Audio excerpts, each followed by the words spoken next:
The Scent of Broken Vows. Chapter 1. The ashes still breathe.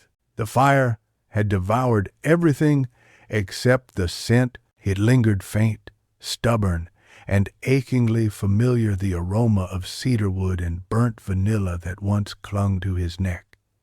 Even 3 years after the blaze, Arden swore she could still smell it in her sleep. Every night it followed her, a ghost made of smoke and longing.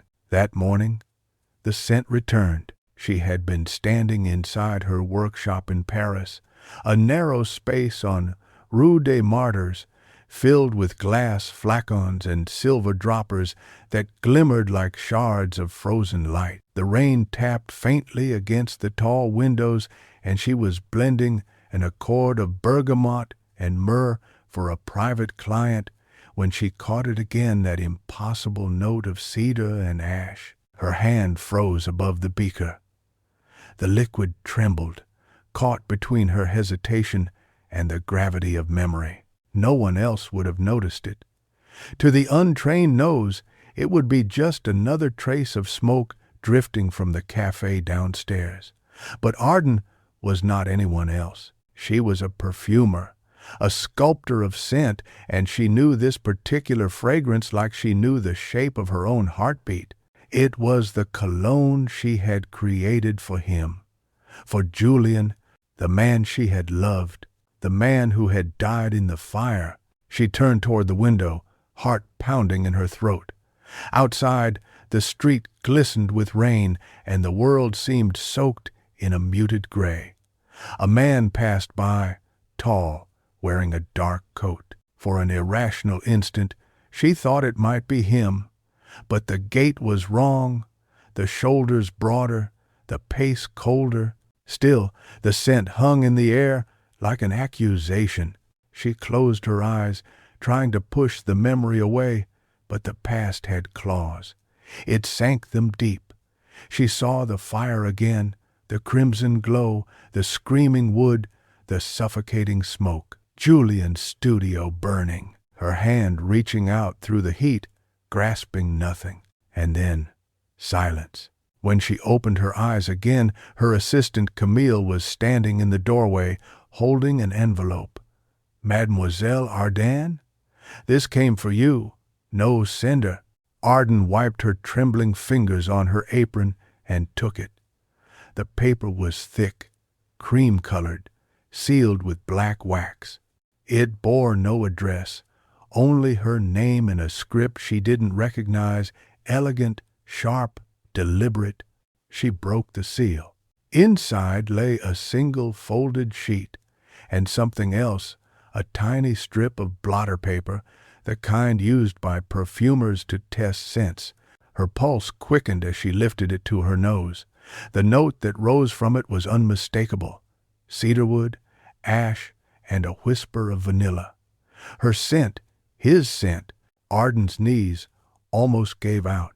The letter read, "Do you remember what you promised me? Come to the address below. Midnight, Friday. Bring the scent of truth." There was no signature, only an address written in black ink, a disused perfume factory on the outskirts of the city. She reread the note 3 times before folding it again. Her fingers shook so hard the paper made a soft, cracking sound. Camille frowned. "Is everything all right, mademoiselle?" "Yes." The lie came out thin and unconvincing. "It's an old client, nothing important." But everything inside her screamed the opposite. That evening, the rain deepened. Arden walked home along the Seine, clutching her umbrella, mind turning over the possibilities like shards of broken glass. Who could have sent that letter? There were only 3 people who had ever known about the private scent she made for Julian: herself, Julian, and Henri.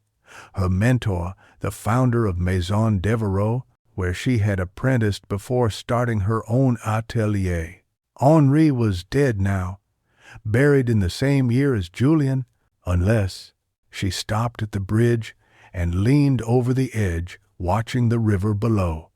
The wind brought up the damp, metallic smell of Paris stone, water, rust, perfume. Her reflection wavered on the dark surface, pale and ghost-like. Bring the scent of truth. What did that even mean? And why now, after 3 years of silence? She should ignore it. That would be the rational thing. She should throw the letter away, burn the blotter strip, and forget the scent ever reached her again. But rationality had never been her gift. Emotion was. That was why her perfume sold, because people said they could feel something when they wore them. And now, the emotion clawing through her was fear. Fear and hope, the cruel twin of grief. 2 nights later, she found herself at the old Devereux factory.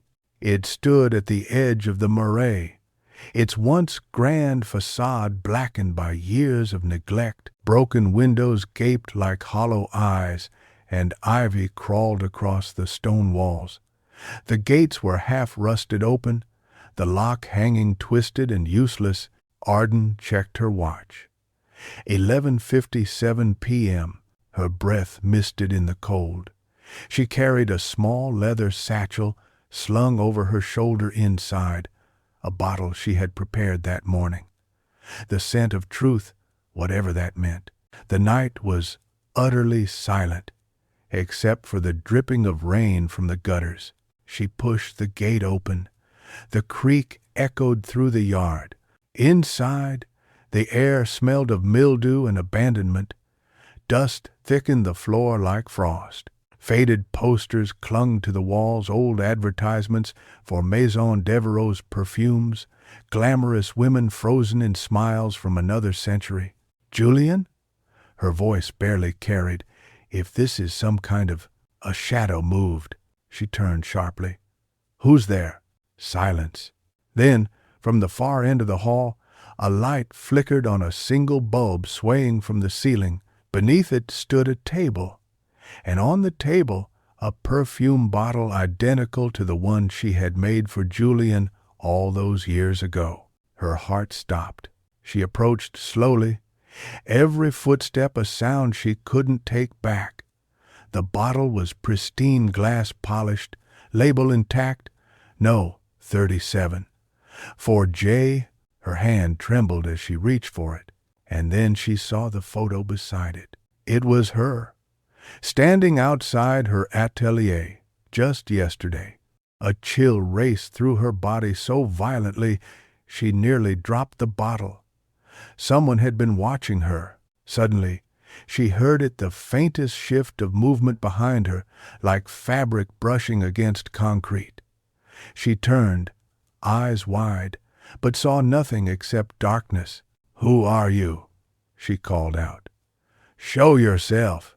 A voice answered, low, distorted by the echoing chamber. "Truth always smells like smoke, Arden." She froze. The sound was too close, too intimate, and worse, familiar. Her throat went dry. "Julian?"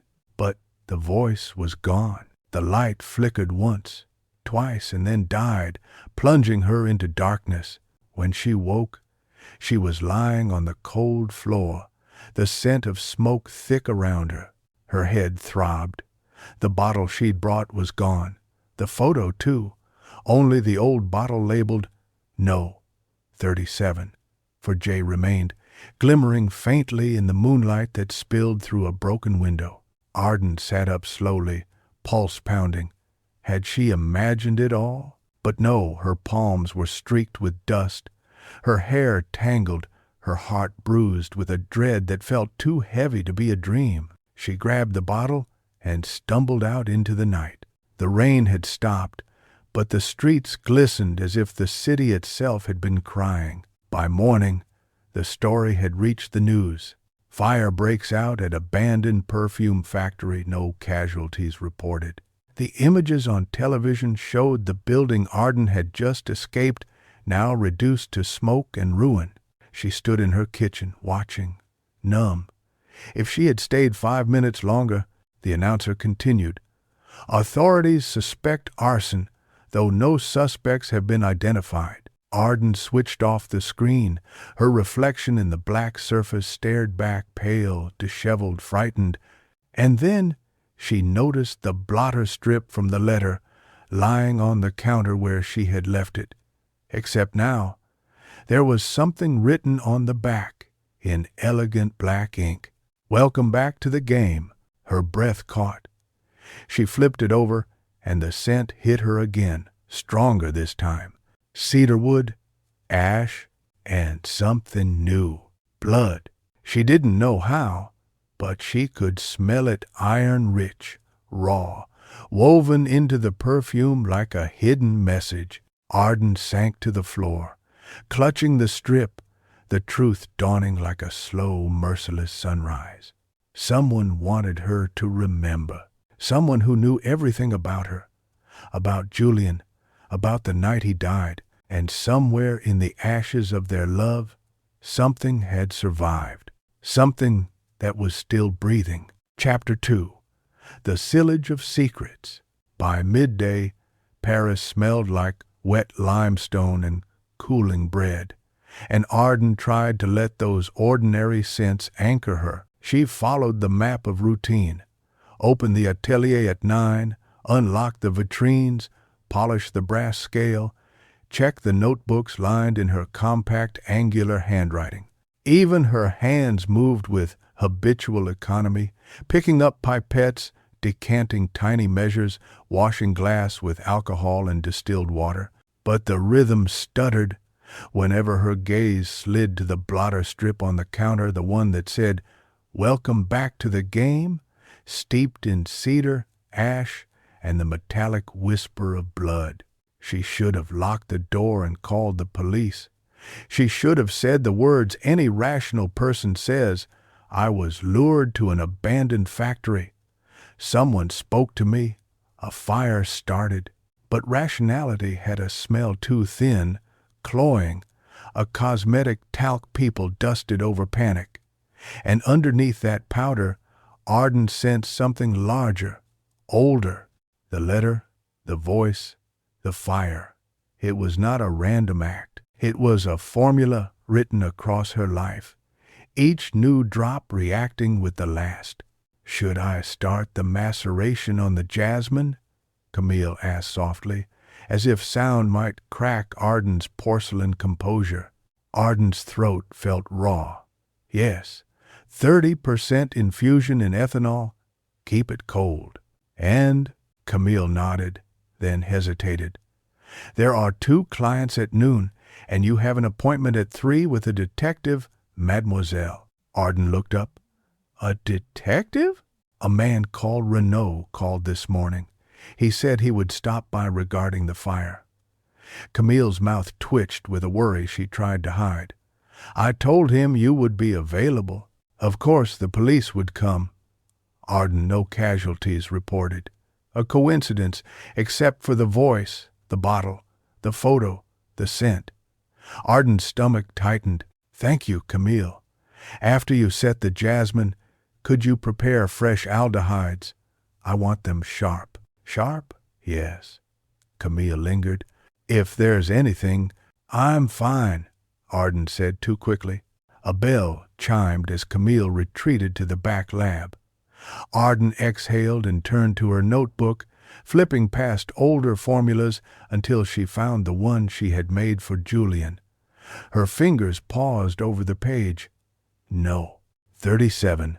For J. Cedarwood, Virginia, vetiver, guaiac, a touch of vanilla absolute, black pepper in a whisper, benzoin for resinous warmth, a little smoke accord created from a weighted hint of birch tar. Minimal, just enough to feel the ghost of a fire, a hearth, a secret. She'd composed it the winter they thought they could last forever. She had believed in scents as signatures, then invisible vows you could wear on your skin. Her phone vibrated against the wood. Unknown number. Arden stared. "If I answer, I give them a line to me. If I don't, I give them power." She picked up. "Arden?" The voice was brushed with cigarettes and fatigue. Not the voice from the factory. This one carried daylight and bureaucracy. "This is Inspector Etienne Renaud. I'm near your door." "Come in," she said, and hung up before she could hear what he smelled like in a voice. Mint gum, coffee, despair. The bell chimed again. Inspector Renaud filled the doorway, taller than she expected, hair the color of dull pewter, rain spotted on the shoulders of his coat. He took in the atelier with one sweeping glance that contained inventory. Shelves, exits, assistants, the ways a life arranges itself when it thinks no one is watching. He did not remove his coat. His eyes touched the blotter strip and did not linger.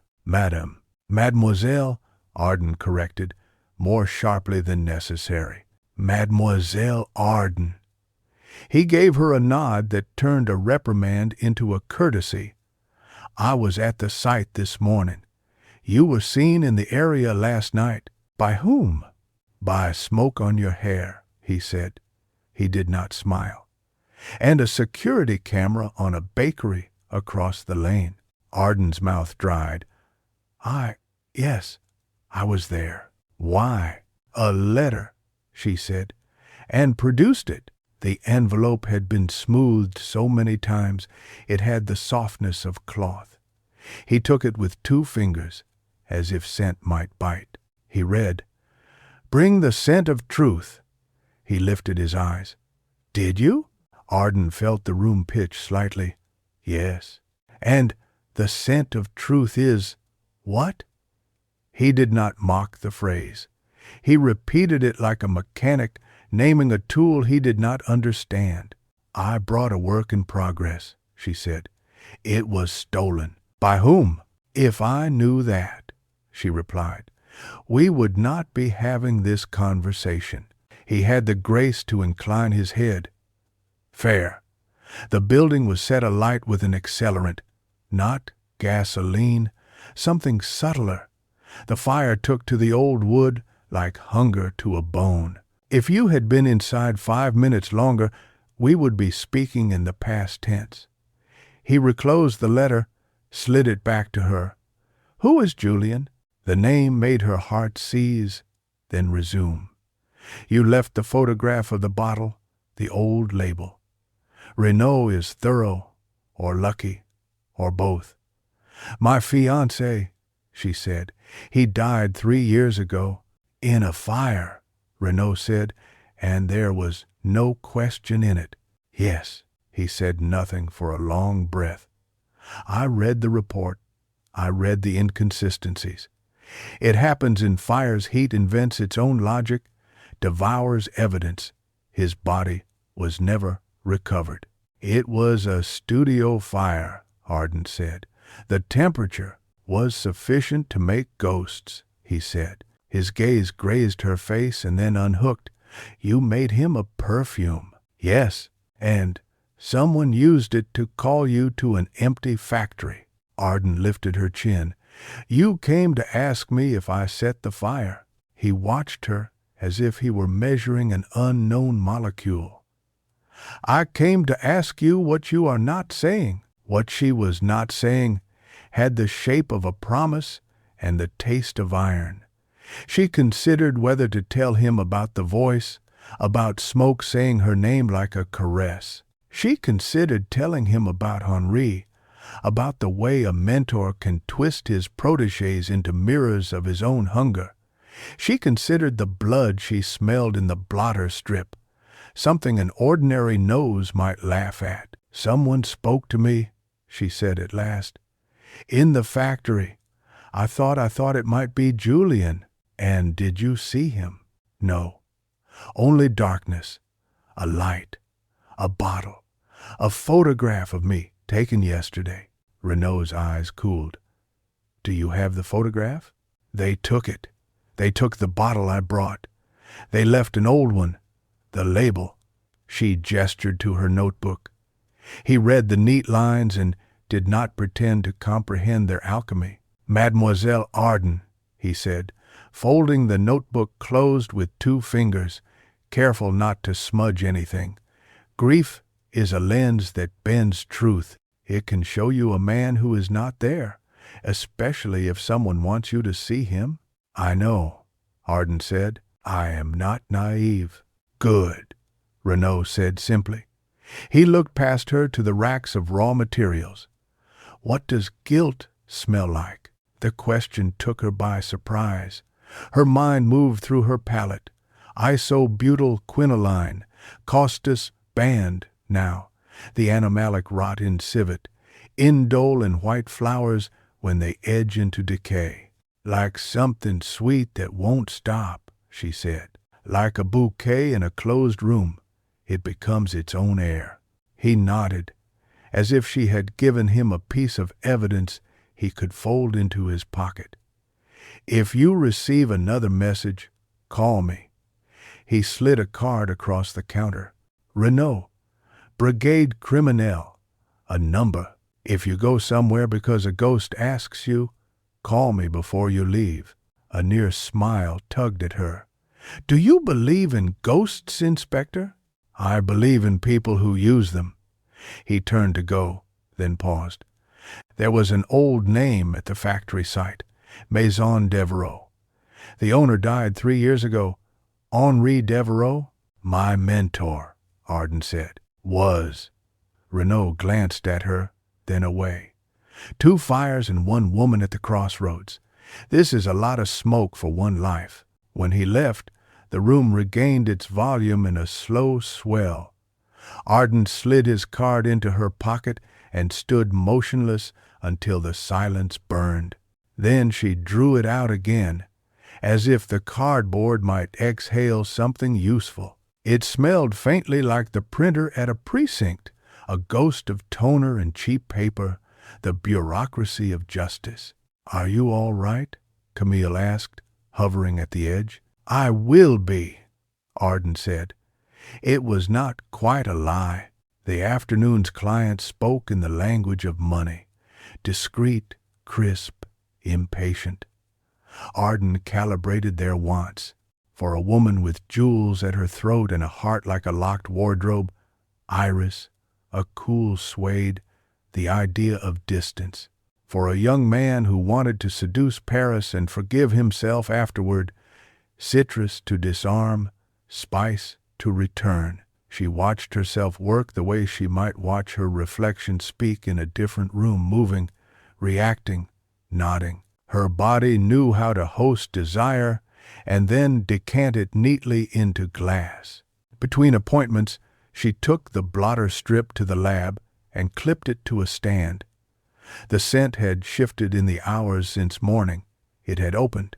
Blood and perfume was not a literal thing, it was a cord of iron and salt, alchemy born of certain molecules that imitated copper and heat. She leaned over the strip and inhaled. Cedarwood, yes. Ash, yes. Vanilla worn thin like old paper. And then the new thing, not just blood but also something else. Rose absolute, deep and red, threaded with a medicinal shadow. Rose was the liar among flowers. It could be pure, pristine, a bride. It could also be a wound. Arden pulled her kit closer and began composing on paper, not to mimic the strip to answer it. If they wanted the scent of truth, perhaps the retort was the scent of questions. A formula that teased facts free. She wrote, top, aldehydes, bergamot, heart, rose absolute, orris, base, cedar, birch tar, incense, traces of labdanum. She had used orris in Julian's No, 37, but only a whisper, a bone beneath the skin. This time she would turn the bone into architecture. When it was quiet enough to hear the refrigerator hum, she unscrewed vials and counted drops. The lab became a chapel. She was not a woman whose history was a set of burn marks. She was a craftsperson, each pipette a vow to precision, each note a blade to cut away myth. She raised the first blotter to her nose. The aldehyde snapped like starched linen, cleaning the air, staking out a new sky. Bergamot winked under the astringency. She added rose, then waited, then rose again, building the flower into a city of petals. Orris cooled the edges, gave it that paradox. Buttery and metallic, soft and cold, alive and embalmed. Beneath, she let cedar loom, then a shy phantom of birch tar, as if a memory had brushed past but refused to introduce itself. She named it in her notebook, Interrogation I. By the time Camille tapped on the door, Mademoiselle, it is almost 7. Arden had 4 variants, each slightly more ruthless than the last. She capped them and labeled each with pencil, the letters like scars. Go home, Camille, she said. You've done enough. You too, Camille said. But it hung in the air as a hope, not an instruction. She took her coat and went, leaving the air full of Orris and apprehension. Alone, Arden cleaned the bench and glanced at the wall of framed photographs. Henri's pale eyes above his half-smile. Arden and Julian at a gallery opening, her hand splayed on his chest like a watermark. The early days of the atelier, when the shelves were half empty and the future smelled like citrus and paper. In the photograph, Julian's face turned toward her, laughing at some private joke. He had been a sculptor who carved truth out of wood with a slowness that maddened and soothed her.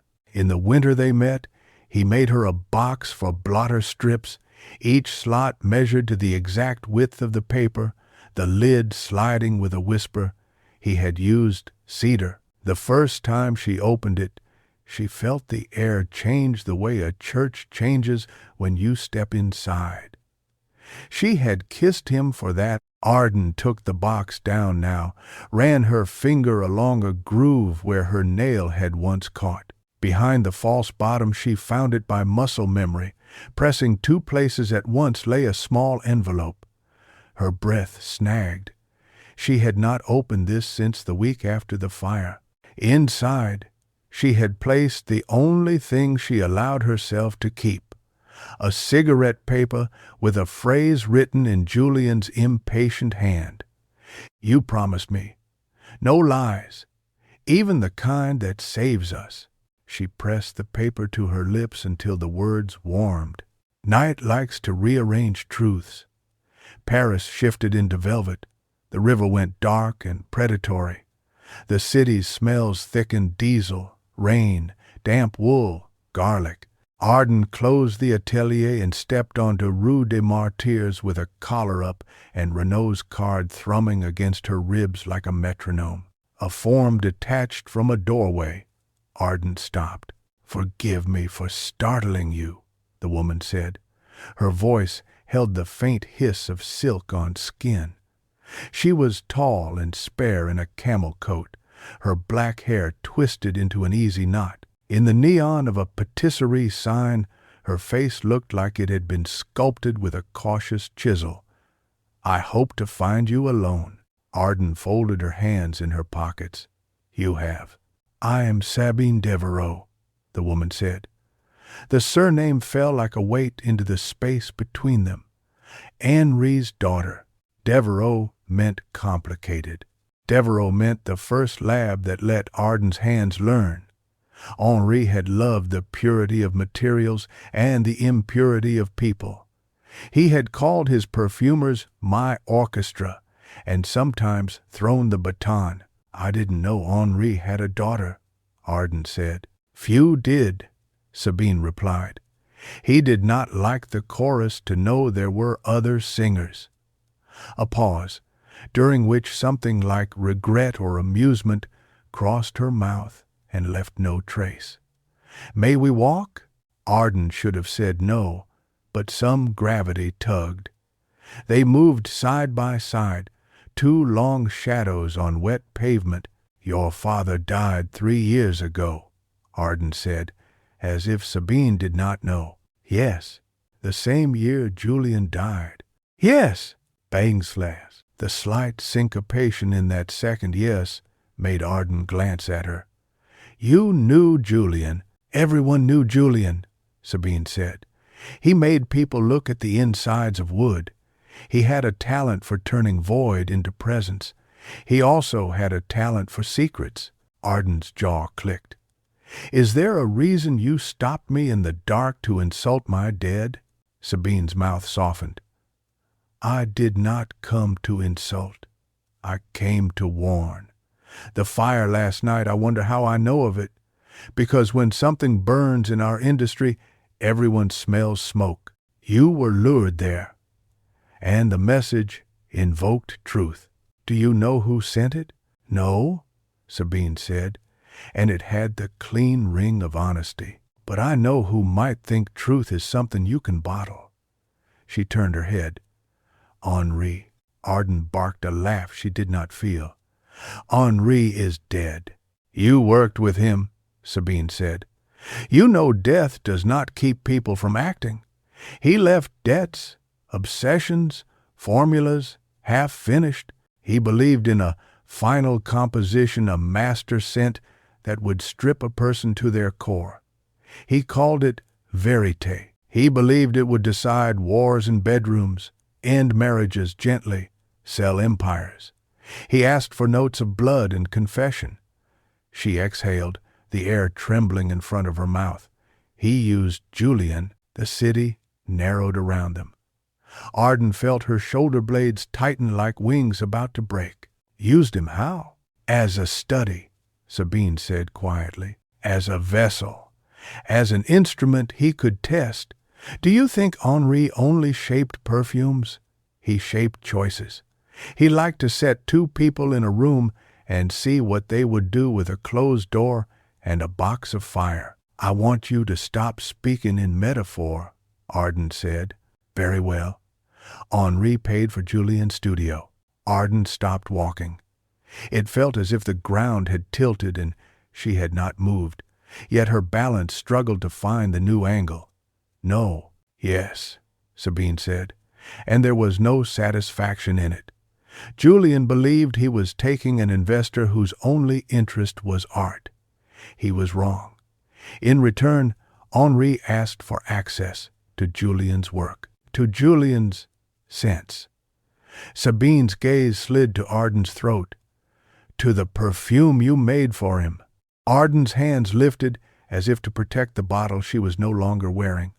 No, 37 had become a relic after Julian's death. She had kept the formula and the box, but she never wore it. How? Julian visited the lab. He let Henri measure him the way a tailor measures a suit. Henri took your formula, inverted it, added iron. He was trying to isolate what bound you. He believed truth was not a virtue. It was the residue left when love's solvents were boiled off. Sabine had the eerie calm of someone reciting a eulogy she had written years before. I came tonight because a friend in the fire brigade texts me when something related to the name Devereaux burns, because I know the smell of my father's obsessions when the wind carries them again. Arden tried to swallow. It hurt. If Henri is dead, who carries them now? Sabine's eyes flared briefly. Students, rivals, people who mistook his mania for wisdom, or someone who loved him enough to enact his afterlife. Perhaps someone who loved you enough to punish you. I won't be toyed with, Arden said. It came out too bare, too young. Sabine's face, which had a slyness to it when at rest, shifted into something almost kind. No, you will not, but you will be hunted if you go alone. Come to my office tomorrow, noon, Rue de Turenne. I will show you what I saved from Henri's study the night before his heart stopped. Why not tell me now? Because truth is not a single note, Sabine said. It is a chord, and you cannot hear it all at once. She adjusted her coat, also because someone is watching you from the corner by the newsstand, and I would prefer to turn and leave them with the impression that we only discussed weather."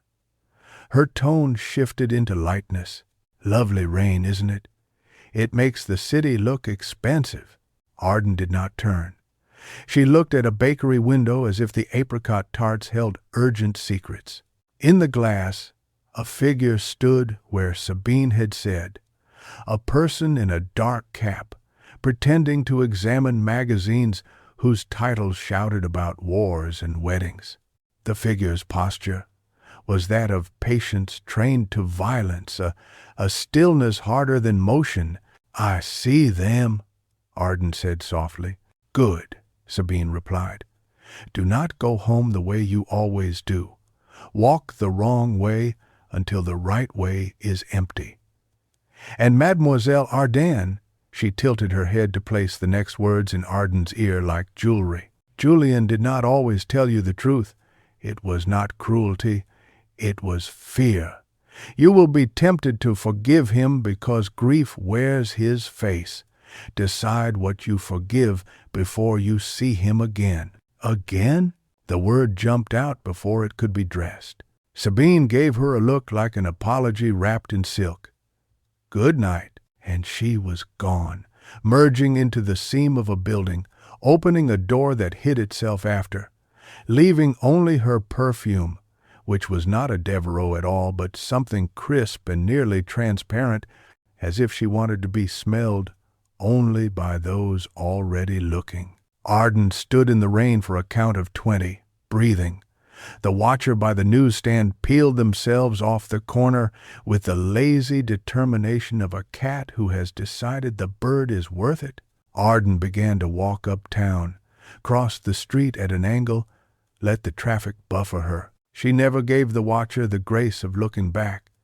She used windows to watch them instead, the way the city was designed to be spied upon. On Rue Victor Massé, she stepped inside a bookstore and greeted the owner by name, "Bonsoir, Monsieur Emile," and let her body adopt the relief of someone who had planned to come here all along. She hid among volumes. Outside, the figure paused, watched, moved on. Arden touched a book's spine and felt the watcher pass like a draft. When she came out, 10 minutes later, the night had developed a new skin. She took a cab, changed cabs, walked and walked wrong, per Sabine's advice, until wrong felt almost right. At home, the apartment held its usual quiet, like a tolerant parent. She locked the door and leaned her forehead against it until the wood learned her breath. Then she moved carefully through the rooms, an animal who has returned to its den knowing the scent map has been rearranged. She checked drawers she never locked and locks she never checked. In the kitchen, the blotter strip lay where she had left it, radiating its faint cruelty. She poured a drink she did not want. She opened the window to air the room and listened to the city count itself.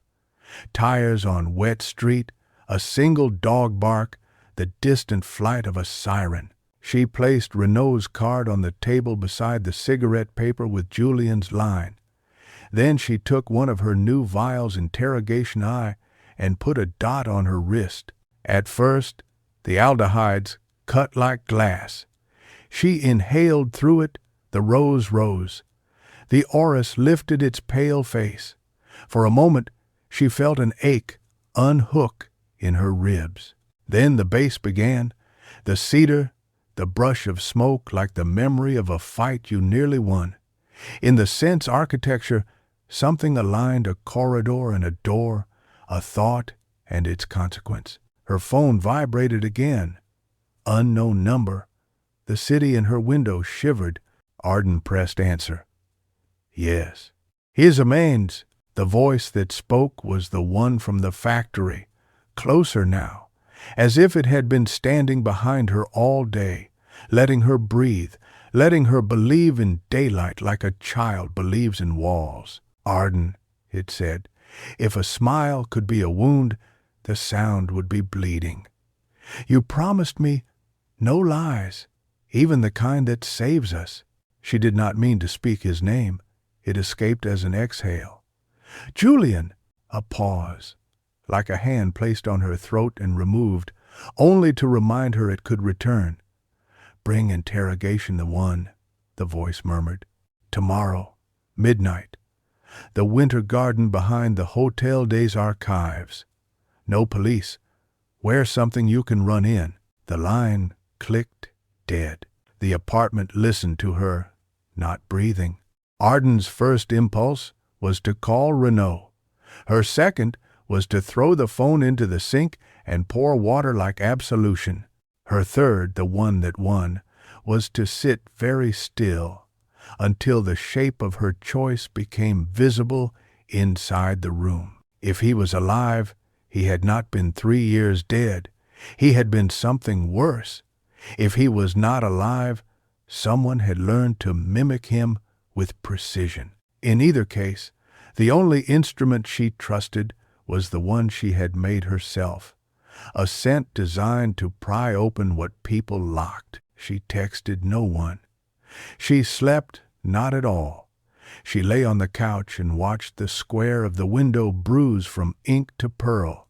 In that pale anticipation, she wrote a list on the back of an envelope. "Meet Sabine at noon. Tell Renaud nothing yet. Hotel des Archives at midnight. Do not wear heels.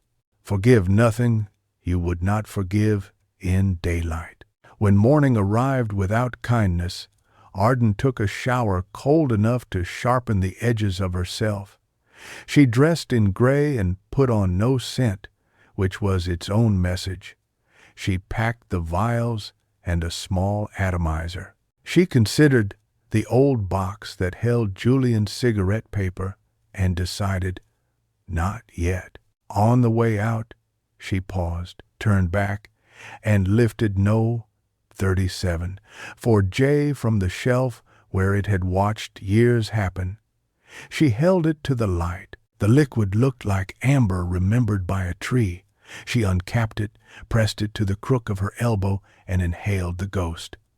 Cedar, ash, vanilla, as a kindness someone forgot to finish offering. She did not put it on. She gave herself the shock of it and then let it go. When she left, the room kept the faintest echo, as if the air itself had been taught a name and did not want to stop saying it. Outside, the city was already busy with its own mysteries. Arden joined the river of people and walked toward the address on Rue de Touraine, where Sabine would show her what Henri had left behind. Formulas and obsessions, debts and doors. The watcher might still be behind her. The inspector might be reading her route from a camera no one noticed. Julian might be alive, or the dead might be making themselves useful. Underneath the day, the night waited, a winter garden where truth would wear a face and love would be asked to explain itself without the benefit of fire. Chapter 3. The Anatomy of Vérité. Sabine's office on Rue de Touraine announced itself with restraint. The plaque on the street-level door read simply, S. Devereaux, Consultant. The stairwell smelled faintly of beeswax and old paper, and somewhere a radio murmured the news without interest. Inside, tall windows threw an honest light over a room that had been edited into clarity. A pale oak table, a steel filing cabinet, 3 chairs, and against the far wall, a banker's bookshelf with the wear of long fingers. There were almost no distractions. Even the flowers, a single stem of white hellebore and a glass cylinder, looked like an argument for precision. Sabine closed the door behind Arden and turned the key. "For privacy," she said, tucking the key into her pocket with the absent trust you gave a habit. "What did you save from your father?" Arden asked. It came out flatter than she intended, ironed by a night without sleep. Sabine crossed to the bookshelf and drew down a stack of notebooks bound in black oilcloth and tied with twine. Then a ledger, the color of dried blood. She laid them on the table, as one might set down an heirloom knife, not fragile, but dangerous. Henri wrote in layers, she said. He kept the pretty notebooks where the auditors could find them, recipes, inventories, invoices. Those are in the archive where they belong. These are the layers underneath. The ledger is in his hand. The notebooks contain a project he did not bring to light. He called it Vérité, Ardent Saturday. The chair was comfortable in the way of things that did not need to prove themselves. Truth, Sabine nodded once. He told no one it existed, except to the degree telling no one becomes a kind of press release in certain circles. I found them the night before the paramedics arrived. He had been writing quickly and drinking slowly. The combination made his handwriting honest. Arden opened the ledger. The first page was ruled into neat columns: date, subject, material, quantity, cost, result. Henri's entries began 4 years ago and marched forward with disciplined obsession. Names were initials S, M, J, A, then alchemical symbols, then numbers when the letters began to look too much like people. Arden felt a small shiver at J. She flipped to the first black notebook. It was structured like a scientific diary and something closer to scripture, margins filled with small arrows and parentheses, blocks of formulas arranged like stanzas, observations with an austerity that made them more intimate. A heading in red pencil, Vérité Phase 1, Sillage of Confession. Below, a grid, 7 accords. A. Anoxia, high aldehyde lift, to clear perceptual noise, hypoxic mimicry. B. Ferrum blood divided by iron accord, metallic salience, heart rate suggestion. C. Rosa mortuum, rose absolute with phenolic shadow, emotional priming. D. Soma neroli divided by oris, memory access, vulnerability induction. E. Lacuna iso, E. superdivided by Cashmeran, space creation, lull. F. Sinis birch tar divided by guaiac, guilt trigger, ancestral hearth. G. Cedar vow, cedar divided by vanilla divided by benzoin. Anchor to pair bond signature. Someone had underscored the last with a hard stroke. In the margin, G equals vector to intimacy. Use with caution. Arden's mouth went dry. He built a ladder. A cord, Sabine said, the word softening in her mouth. He believed truth, as he defined it, required stripping a person of social fragrance, the banalities we wear, and then presenting them with the scent of a wound, then a memory, then a place to fall, then the smell of their own guilt, then, worst of all, the anchor of love, so they could fall safely enough to tell the thing they would otherwise guard. And oh, Dad, that's not truth, Arden said too quickly. It's extraction. He never claimed virtue, Sabine said. He claimed efficacy. Arden turned a page. Protocol. Mirror. A diagram. A room with a chair. A vent. A door placed off-center to create an unease one could not name. Notes on dosage timing. A summation in Henri's tight script. Hypothesis. Sillage of confession increases voluntary disclosure by lowering the cost of shame and increasing the reward of connection. Method. Stage-specific accords delivered in decreasing sillage, ending with G to bind disclosure to safety of listener. Risk. Dependency transfer to listener's signature scent. Recommend listener wear neutral profile. Arden touched the paper with a fingertip and felt the absurd impulse to smell it, as if Henri's words might exhale their own faint sin. Look, Father, Sabine said, sliding another notebook toward her. Phase 2. If Phase 1 had been theory, Phase 2 was appetite.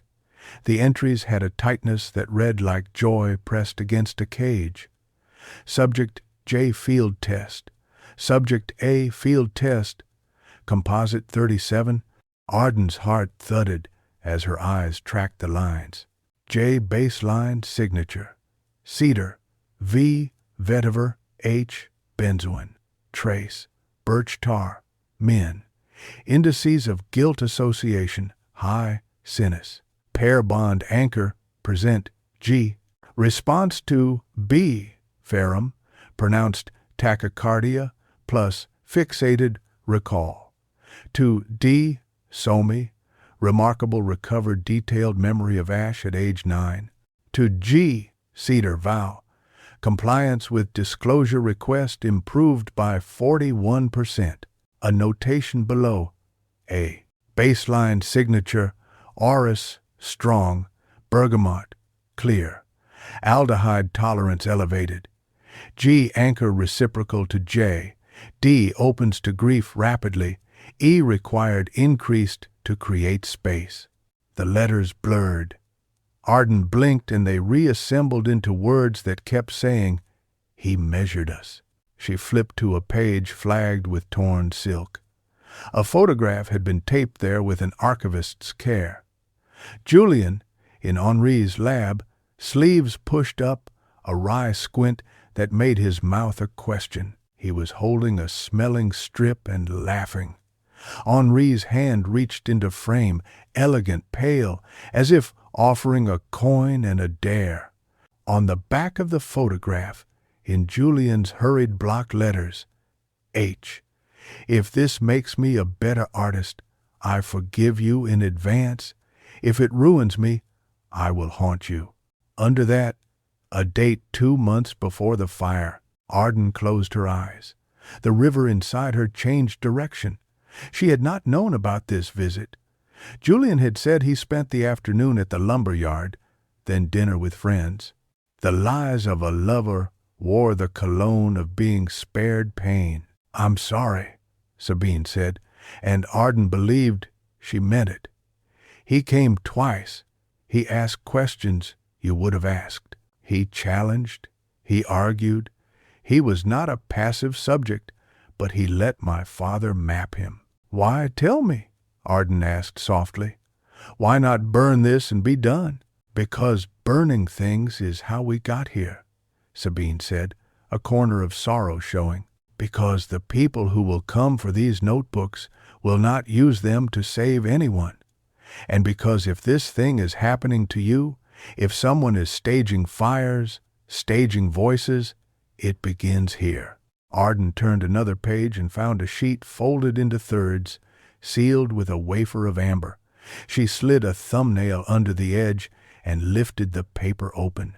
Henri's handwriting, precise even when frantic. "Arden, you believed in what the nose knows and what the heart denies. Forgive that I made you a mirror when you wanted a door. Verité is not mind control. It is a room with the windows open and the curtains drawn back.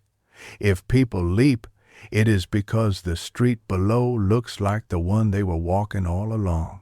If I die before I perfect it, the fault lies in the last accord G, the bond. It stains. It makes a priest where a scientist should stand. Do not let anyone use your formula for G without paying the price. If you must find the truth, do it in a garden." H. Underneath was a small card, the kind one used for trading secrets. V equals 7, J equals 37, A equals 04, and a set of coordinates written in a hand that did not believe in coincidence. Arden didn't need to map them to know the shape they drew. The Hotel des Archives Winter Garden had that geometry. She ran a finger across the numbers. They were cool, as if they had been waiting. "You didn't write this," Arden said. "He did." Sabine inclined her head. "He wrote it to you. I did not have the courage to forward it then. I have it now because time, unlike scent, does not disperse. It congeals. Arden folded the letter along the creases Henri had made. He says Vérité is a room with windows open. That's generous. It's also a trap if someone decides which way the wind blows. Sabine's mouth tugged into a thought. She reached into the bottom drawer of the steel cabinet and withdrew a small cedar case, not Julian's box, but a cousin. Better finished, more expensive, too thoroughly alive to be merely an object. Inside lay 7 vials strapped down with leather.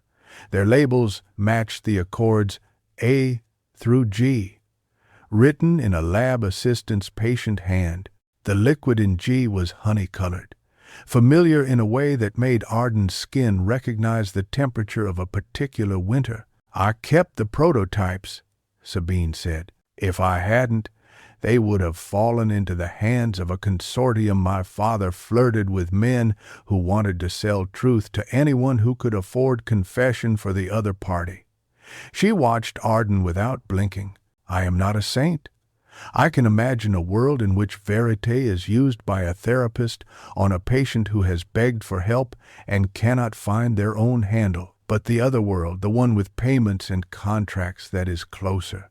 Arden's eyes went to G. She forced herself to look away. Did anyone else know?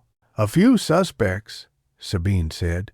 "A master distiller in Grasse, a financier with a taste for sitting in rooms where people do not say what they mean. One assistant who became hungry for authority and left. You know his type. He calls himself a curator of talent and collects people who smell like potential." Sabine paused. There was also a woman named Colette Valois who bought bankrupt labs like a hobby. She wanted to buy verite with a benefactor's smile and use it with a colonizer's politeness. The faintest flicker of something, fear, distaste, crossed Arden's belly when she heard the name. She had met Colette once at a gala.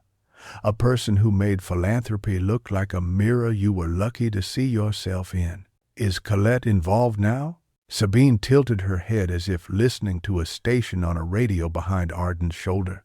"I don't know. I do know she asked questions about you recently. She had someone call to ask whether you were happy in your independence and whether you were open to stewardship. She said the word as if she were inventing it." Arden shut the case. The click sounded like a decision. "Why give these to me?" she asked. "You could as easily give them to the police or to fire." "Because the police will lose them and fire will make them interesting," Sabine said. "And because you built the anchor accord he cannot finish without your hands. If someone is trying to stage a resurrection, you are the one they need. That gives you power if you decide to use it." She slid a key across the table. "Safety deposit box. If anything happens to me, that key will open a second ledger. Names, payments, the theater behind the perfumes." The bell at the outer door rang, a polite sound that nevertheless felt like a fist on glass. Sabine stilled. She placed a finger to her lips and moved with quick quiet to the peephole. Her mouth went neutral. Then she stepped back, rolled her shoulders into society's posture, and turned the deadbolt. Inspector Renaud entered like an apology redeems itself. He nodded once at Sabine, then at Arden, as if it were not in the least surprising to find them in the same room. "Consultant Devereaux," he said. "Inspector," Sabine replied. "Do you arrive by coincidence or by design?" "Design," Renaud said. "Coincidence is often lazy design." His eyes catalogued the table. Notebooks, ledger, cedar case, vials. He didn't reach for anything. "I came because a friend in the fire brigade tells me certain names have started clicking together like expensive beads, Devereaux, Arden, fire." His gaze moved to Arden. "You look like you have not slept." "I haven't," Arden said. "Good," he said, with the strange gallantry of a paradox. "Sleep is where guilt grows legs." Sabine gestured to the chairs. "We are discussing family history and the prevention of a small apocalypse." "Continue," Renaud said. He remained standing. "I'll simply listen and pretend I'm not here, the way a wall pretends." Arden watched him for a beat, assessing. He would take in everything and let on nothing. She could lie to him by omission, but she could not lie to herself after. The notebooks were evidence. They were also a map. She told him the basic outline, a project called Vérité, accords designed to loosen tongues, Julian's involvement, the letter with coordinates, the meeting at the Winter Garden. She did not say she would go. She did not say the voice had said, "Run." Renaud's face might as well have been a ledger. Entries added, totals not yet shown. When she finished, he said, "2 fires, a man presumed dead, a room in a garden. If I were staging a confession, I would use plants. They make people believe in innocence even as they breathe out poisons." "Will you stop me?" Arden asked, and for the first time she understood she had already chosen. "No," he said, "but I will stand somewhere you don't expect, and if you run the wrong way, I will be there to tell you which is right." Sabine's eyes warmed briefly. Practical poetry. "I like him." "I'm not here to be liked," Renaud said. He turned to Sabine. "If you have anything else that might prevent a city burning, now would be an excellent time." Sabine considered, then opened the cedar case and removed 1 vial E. lacuna. She handed it to Renaud. "If the room becomes too full of meaning, atomize this into your collar. It makes a pause. Sometimes a pause saves the scene." Renaud turned the vial in his long fingers, as if checking for fingerprints left by fate. He slipped it into his pocket. "Thank you. If it kills me, I will haunt your invoices." When he left, the room took a breath as if it had been holding one to be polite. Sabine turned back to Arden. "Midnight?" Arden nodded. "Midnight and cause." He had and EF old. "Wear shoes you can abandon in a bush," Sabine said, a smile without mirth. "And spray nothing on your skin that you do not control." Back at the atelier, the light shifted from white to a late amber that always made Arden feel like a clock had remembered its manners. She locked the front, set Camille free with a hug that startled them both, and went into the lab. The notebooks had given her a language and a warning. Now she wanted a tool. She reopened her formulas and built a new line beneath Interrogation 1, Interrogation 2, Vérité Interference. If Henri's ladder moved a person from vigilance to revelation, she would build a crosswind, a top note to distract, a heart to cut, a base to bind to nothing at all. She thought in oppositions. If G's anchor stained the bond, she would use a clear resin. If C's rose primed confession, she would twist a white flower's indole to remind the nose of mortality without inflaming romance. She worked until the margins of the world thinned, until the hum of the refrigerator and the geometric patience of the shelves became companions. She tested ratios. She waited the 2 minutes that felt like 10, the 10 that felt like a mob. She found that a precise trace of frankincense under orris made the mind choose distance over want. She found that a hairline of violet leaf cooled a pulse without shutting the heart. She found that a thread of oak moss, the kind no one wanted to use anymore because it stained regulations, could, at a certain dilution, make a person feel like a forest had replaced their panic. She wrote Interrogation 2 in the book and drew a small star. When she went out to the front room, a piece of paper lay on the floor, pushed under the door by a hand that understood how to use quiet. No envelope this time, just a single page, creamy, the ink black. The handwriting was not Julian's or Henri's. It had the clean arrogance of someone who had once been paid to write names on certificates. Some vows break clean, yours shattered like sugared glass. There is sweetness on your floor and blood on your shoes. Tomorrow, when you go to the garden, you will be given a choice. If you choose love, you will lose truth. If you choose truth, you may still lose love. Choose quickly. The night dislikes indecision. A friend of Colette. Arden folded the paper once, twice, until it fit into a square the size of the part of her chest that hurt. Colette had put a friend in play. Or someone wanted her to believe Colette had. Either way, the night had acquired another pair of eyes. She went home with the vials in a velvet pouch, the notebooks wrapped in a scarf against the indecency of public transit, and her body dressed in anonymity. In her apartment, she set the books beside the cedar box and looked at them as if they were quarrelsome siblings. She ate an apple, because you should eat a piece of fruit before you negotiate with ghosts. She showered without heat and listened to the pipes speak in the blunt vowels of French apartments. Towels still around her, she returned to the living room and stopped. The box was open.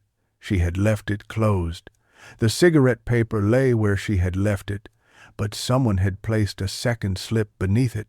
She knew before she touched it that it would say something she was not ready to know. She lifted it. No lies. Even the kind that saves us, Julian had written. The new slip underneath, in the voice that had called her the night before.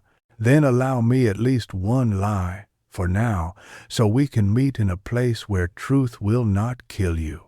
She pressed both slips to her lips until the paper tasted like water. She looked up, expecting the room to have rearranged in confession. It hadn't. The apartment kept its decency. She dressed in black because it gives you permission to vanish.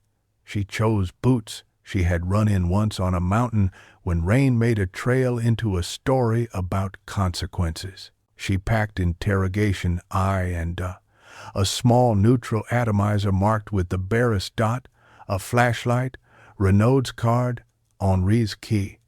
She did not bring no 37, but she held the bottle in her palm for a heartbeat that felt like a permission slip. At 11:40, she left the apartment and did not look back. The city had a skin of humidity that didn't show on cameras. She moved along side streets and let her body remember paths that felt like intelligence.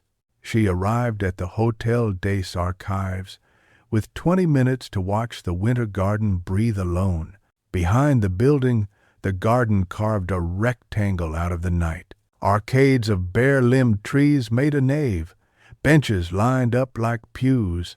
The glass of the conservatory glowed faintly as if plants had become a source of light. She stepped inside the iron gate and closed it behind her without letting it latch. The garden smelled like damp earth and the green ghost of summer. The kind of cold that thinks well of itself pressed her skin. She checked the sight lines. 3 exits, a service door in the conservatory, a bench with a shadow one could inhabit. She took a place not under a lamp, not in a darkness deep enough to suggest hiding, but in the ambiguous space where the mind could convince itself it had an advantage. She sprayed interrogation 2 across the front of her scarf and let it settle. She left eye in her pocket, thumb against its cap. She watched. A moth wrote its letter in the air and mailed it to the lamp. Footsteps negotiated the gravel, polite, unhurried, unafraid. Julian, or the person wearing him, appeared at the far end, where the conservatory made a mirror of glass. He stood for a single second in profile, the curve of his neck an ache that Arden had been practicing not to have. Then he moved toward her with the particular economy she knew, the way he wasted nothing because life had given him too much he could not keep. Arden did not stand. She let the bench hold her and watched him until the edges of him belonged to the present tense. When he was 3 meters away, she said calmly, "You died." He stopped. "If ghosts breathe," he did. "I changed shape," he said. "Then I got better at hiding." "Prove you are, Julian." Her voice surprised her by not breaking. He smiled a little. It lived in only one corner of his mouth, the one that believed in luck. "You stole a piece of pine from my first gallery show and kept it in your coat pocket for a week because you said you wanted to know what a tree remembers when it forgets. It is a tree." She did not move. "Memory is cheap to mimic if you have read the cost well. And when we fought the night before you changed shape, you said," he murmured. And now the memory had freshness on it like cut fruit. "If you love someone who gives you silence as a gift, you should ask for the receipt." She could have cried because the line was hers. Instead, she breathed, and in that breath, the rose in the garden expressed its last molecule of summer from the conservatory, and the birch tar on his collar faint, habitual reached for her, like an old choreography. He was either Julian or a thief who had learned to move inside his bones. "Why did you let me believe you were dead?" she asked. The question erased his mouth.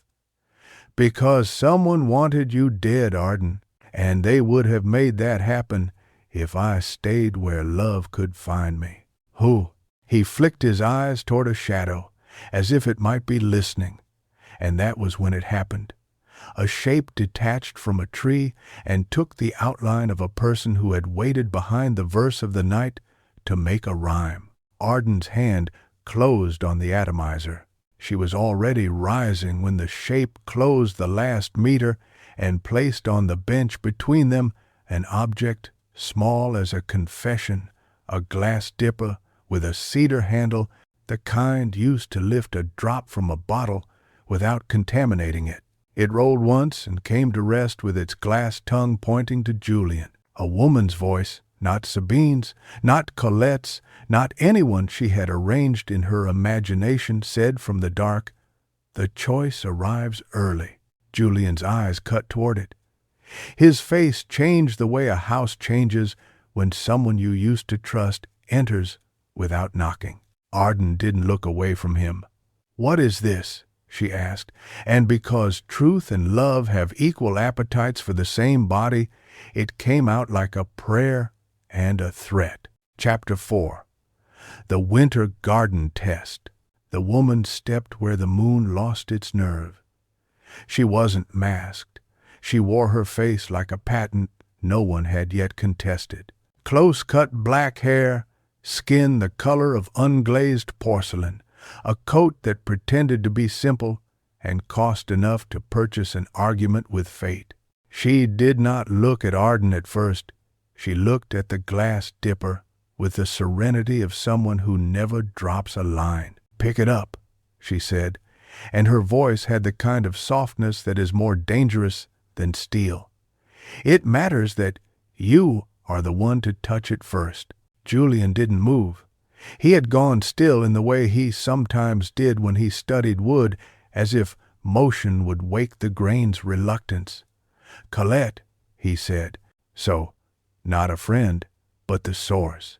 Colette Valois smiled with the warmth of a well-lit museum. "It's flattering you remember my voice."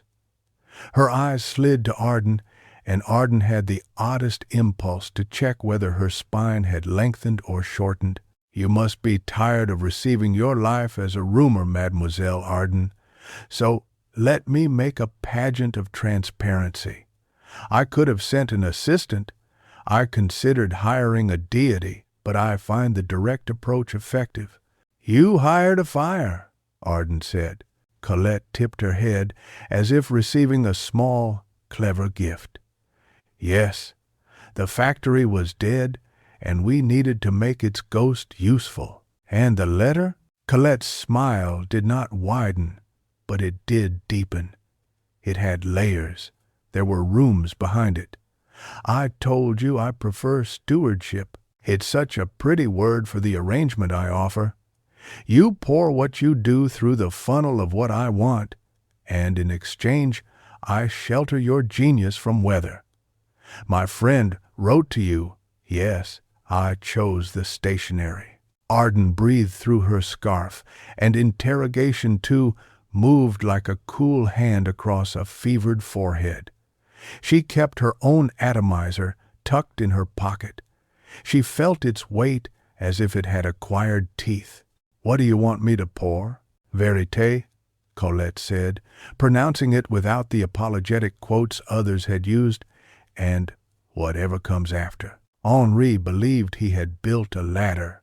He died before he understood it was a staircase in a tower, and the view from the top is more valuable than the view from the first landing. She took a step closer, not threatening, merely inexorable. I want to buy your anchor accord, the infamous G. I want you to finish what Henri couldn't, and I want to sell it with the decorum of a medical device and the appetite of a luxury brand. A cologne that makes people confess? Arden said. How tasteful. Confession is crude, Colette replied. Disclosure with agency. A therapy where patients ask for the solvent because they are tired of being stuck in resin. A diplomacy where both parties agree they need to reveal the clause that cannot survive air. Do you hear what I am saying? She did not wait for an answer, a choice. The word went through the garden like a draft. Arden glanced at the dipper. It was cut from a single rod of glass, a clean tube with a bulb. The cedar handle fit the hand too perfectly. She did not pick it up. What does the dipper choose? She asked. Colette appreciated directness. Truth or love? Tonight you have an opportunity to test both. We have prepared 2 microdoses in identical phials. She produced a small case from her coat, opened it, and showed 2 ampoules in foam, one clear as breath, the other with a tint like tea. Labels covered by a strip of washi, not amateurish, merely cunning. One amplifies G the anchor, the bond, the other amplifies B and C and D ferrum, Rose, the vulnerable doorway. One will make him tell you nothing and stay, the other will make him tell you everything and go. Go where? Arden asked, though the question that wanted to be born was, go who? Where truths go when they ruin their welcome, Colette said. Away, out, into law, into fire. Julian's gaze never left Colette's hands. You think you can arbitrate between those, he said quietly, as if you've been elected by grace. I've been elected by appetite, Colette said. Also by competence, which is rarely the same thing as grace. She turned to Arden as if Julian needed only sidelines. He will not tell you what will hurt you unless you force him or trick him. He will tell you what hurts him if you give him the analgesic of an anchor. The choice is yours, because you are the one designed to break when he speaks. Choose your manner of fracture. Beaters men. Arden heard Renaud's voice in her mind. Sleep is where guilt grows legs, and Sabine's wear shoes you can abandon in a bush, and Henri's on paper. If you must find the truth, do it in a garden. The conservatory glass gave back the ghost of the scene. 3 figures arranged like a trial, where the judge was also the accused. Somewhere beyond the hedges, a car passed, and the city remembered there were other lives. Why me? Arden asked, not as a grievance, but as a specification. Why not bring him to your lab, your tower, your invoices? Because vérité stains, Colette said, with the bored honesty of someone who has stained and moved on. You are already marked. Your G and his J are a matched set, like lungs. Anyone else would require months of tuning. You require only consent. Arden let silence be a reagent. She counted a slow 12 and watched Colette accept it as part of the procedure. "Why did you burn the factory?" Arden asked. "Because place has memory," Colette said. "I needed to erase a smell. Henri's smell of failure, and then draw you into a new geometry. I needed to see whether you would come when called and whether you would faint when frightened. You came. You did not faint. So I present you with a second task, which is, pick up the glass," Colette said, as if they were back at the beginning. "Choose the vial. Administer it to the man you love, who may or may not deserve either option." Arden looked at Julian. His expression had the composed misery of someone asked to stand still while the instrument is set. He had not aged into ruin. He had aged into sharpened outline. His hair was longer than in the photograph in Henri's book. He wore a beard too slight to be a decision. His eyes were the same. They had the tidal pull of a person who had learned to wait until the flood receded before building a house. "Is there a third option?" Arden asked. "The kind where I throw your pretty vials into the fountain and we all discover we can speak without solvents." Colette's smile thinned. "Of course. The third option is cowardice dressed in rhetoric." She closed the case with a click like a door. "You may also refuse the game entirely and leave. I won't stop you. But then I will graduate to methods less aesthetic." "And the watcher?" Arden asked, almost lazily. "You had someone follow me last night." Colette did not blink. "Yes. He has a talent for being both menacing and bland. It's a very Parisian skill. You lost him, briefly." She seemed genuinely pleased. "Well done." Julian shifted, a subtler movement than fear. "Arden, don't let her make a thesis of you." The moment his voice stepped closer, her body wanted to do the old choreography, lean, receive, align. She did not. She thought instead like a lab. Identify inputs, determine desired outputs, map interferences. She felt interrogation too sitting on her scarf like a polite counter-argument, and in her pocket I warmed to her pulse. She could flood the bench with her own accord and turn the room into air that refused to carry a bond. "Before I choose," she said, "you owe me a class of facts, Colette. How did he change shape? Who chased me with fire?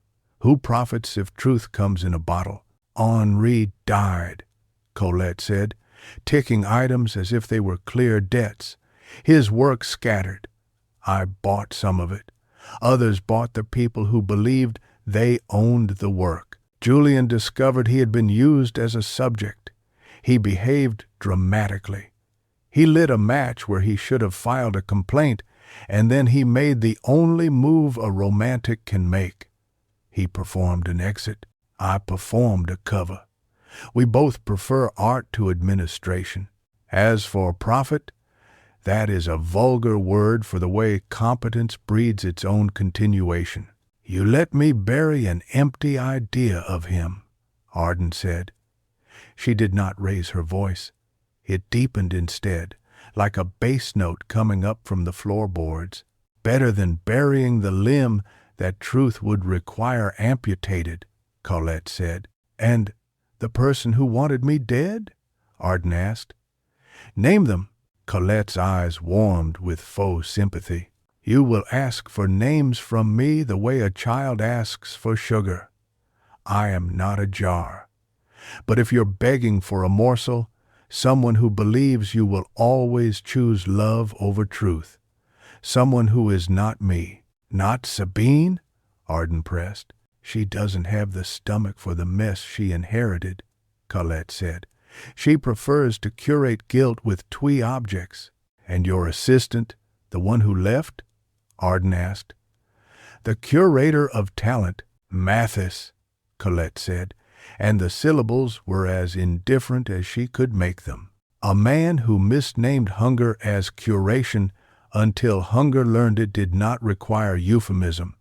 He could kill without soiling his shoes, yes, but he is expensive and unfocused. If he's in the city, he's already outsourced your demise to someone who thinks in invoices. Arden closed her eyes, opened them, and the garden remained. The dipper lay between them like a posed snake. She understood that if she continued to refuse, Colette would simply reorder the variables. She understood that the only way to produce data she trusted was to introduce her own interference before the experiment ran. Fine, she said, and picked up the glass dipper. It was heavier than it looked, cool as a thought you do not decide to have. She held out her palm for the case. Colette hesitated the width of a cuticle, then handed it to her, passing it with the care of a person moving nitroglycerin between friends. Arden didn't open it. Instead, she slid her thumb to her own atomizer in her pocket and depressed the pump twice, a whisper of interrogation too rising from her scarf like a decision you pretend is the weather. The violet leaf cleared her. The frankincense extended her arm's reach without turning it into a grasp. She felt the base plant its idea. No anchor, no stain, no priest. "What are you doing?" Colette asked mildly, which in her language was, "What variable have you introduced that I didn't sanction?" "Leveling the room," Arden said. She opened the case. The two ampules glinted, identical except for tint. She set the dipper down and lifted the clear one first, holding it to the light. No sediment, no trick. Then the tea-colored one. Same viscosity, same contempt for telling on itself. "I'm going to make you an offer," Arden said, her voice calm in a way that frightened her less than it should have. "You think I will choose love because I am built to love. You think I will choose truth because I write it down in a bottle. Here is my choice. I will administer nothing.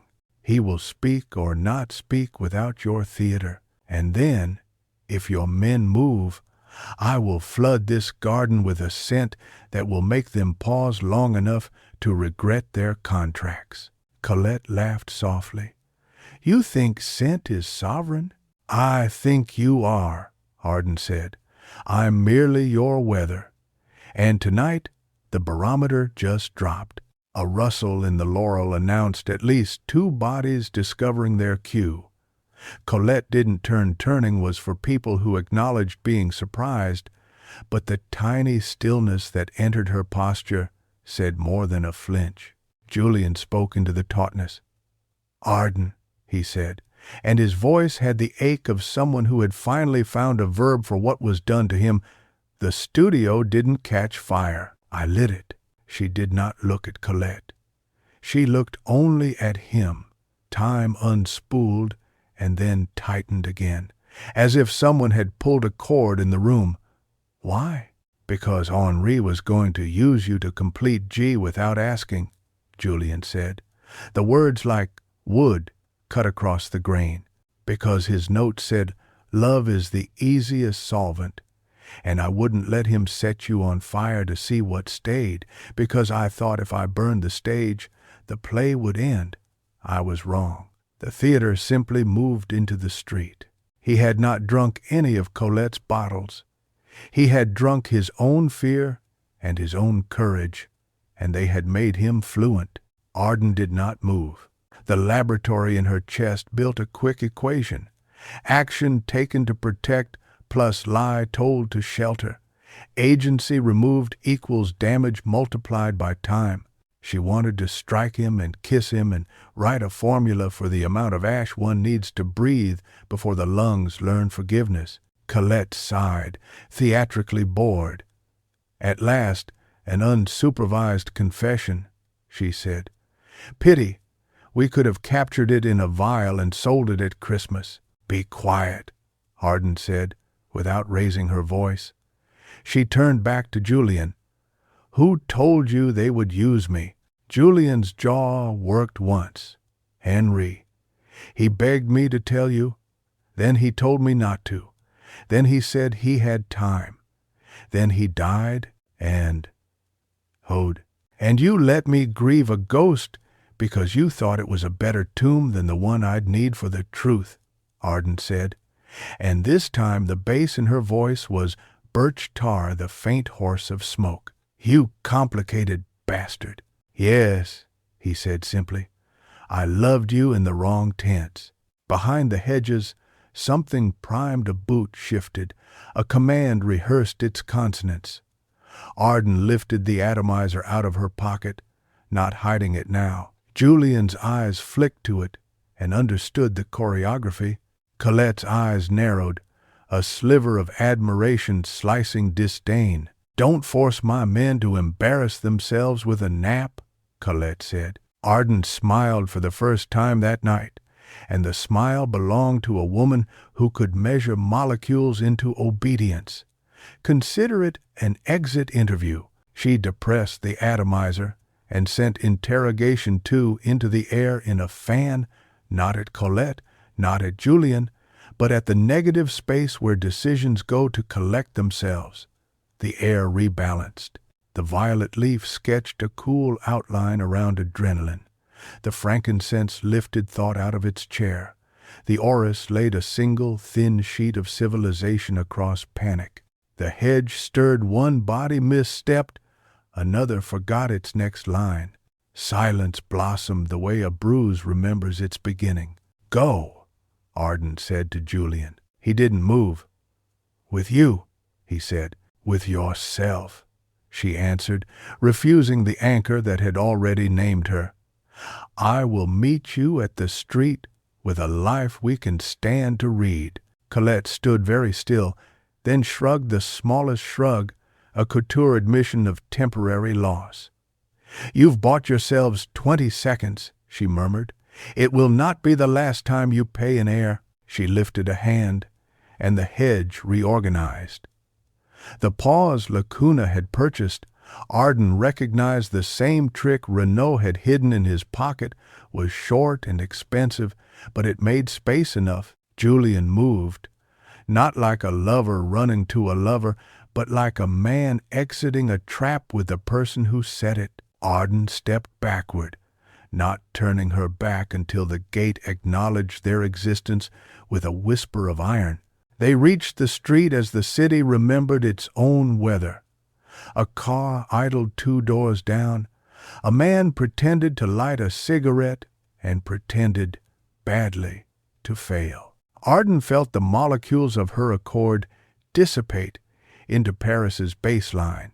Diesel, stone, warm milk, somewhere at the edges of morning. She did not look for Renaud, but she felt the long, invisible line of his attention lay itself across the scene like a plum. Julian caught her wrist.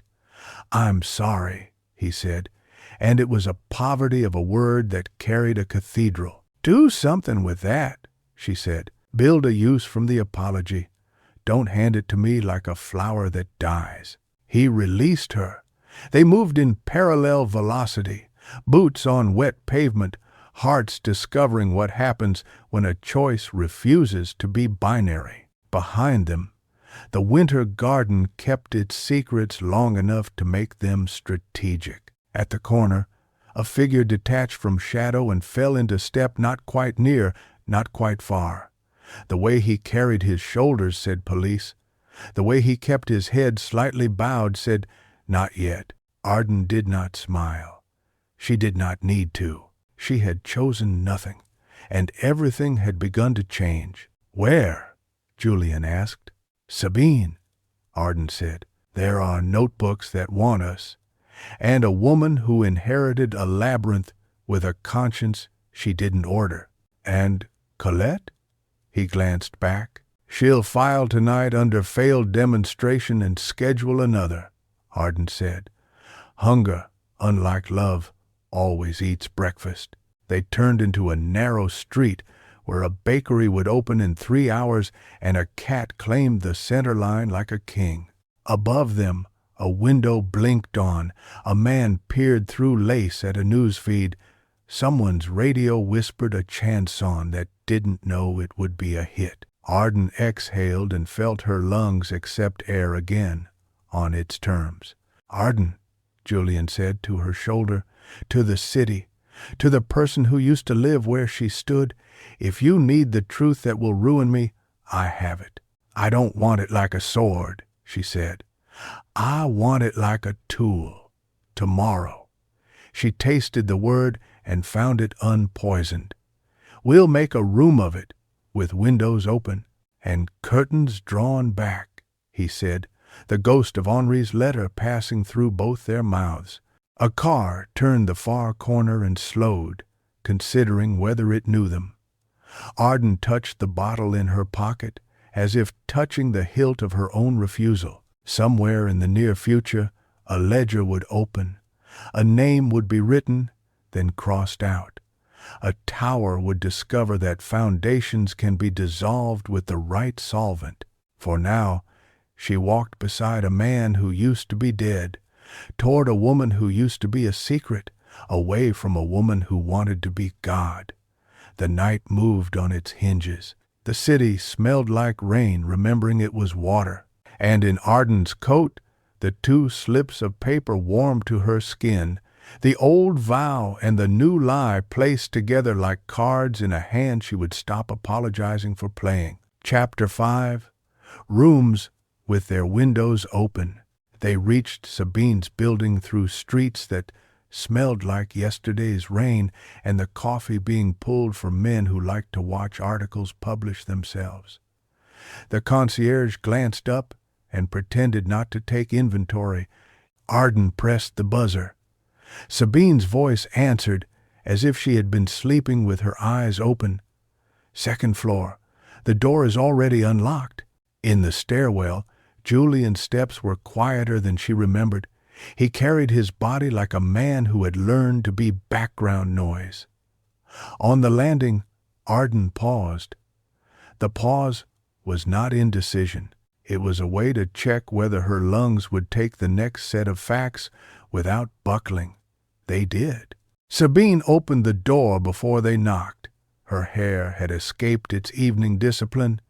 She wore a robe that pretended to be casual and failed at it by being too elegant. "There is a police inspector smoking out his patience across the street," she said. "He thinks he is invisible. The man has the soul of a lamp." Her gaze moved to Julian with the cool politeness of a hostess greeting a celebrity who is also a scandal. "Welcome back to the realm of nouns." Julian inclined his head. "I've missed adjectives." "Come in," Sabine said, and stood aside. "Before the building wakes and decides to have opinions." Arden went first. The office had been rearranged as if a small committee of ghosts had debated sightlines. The notebooks lay on the table with their covers closed, as if they had modesty. The cedar case was strapped shut with leather. A pot of coffee held its breath on a tray.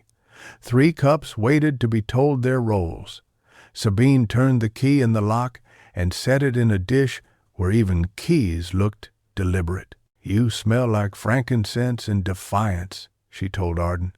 "And you," she looked at Julian, "like birch tar you think you can hide by calling it history. Hate it." "Colette came," Arden said, "because the room needed truth the way plants needed carbon dioxide." "Of course she did," Sabine murmured. "She believes arrival is 9/10 of ownership. Did she bring her toy soldiers?" "She did," Arden said. "I made them forget their cue for a minute." Sabine allowed herself the ghost of a smile. "I see the notebooks taught you something useful." She poured coffee with the care of someone decanting a volatile. "Tell me everything, and if possible, tell it in a way that does not make me regret being alive." Arden began.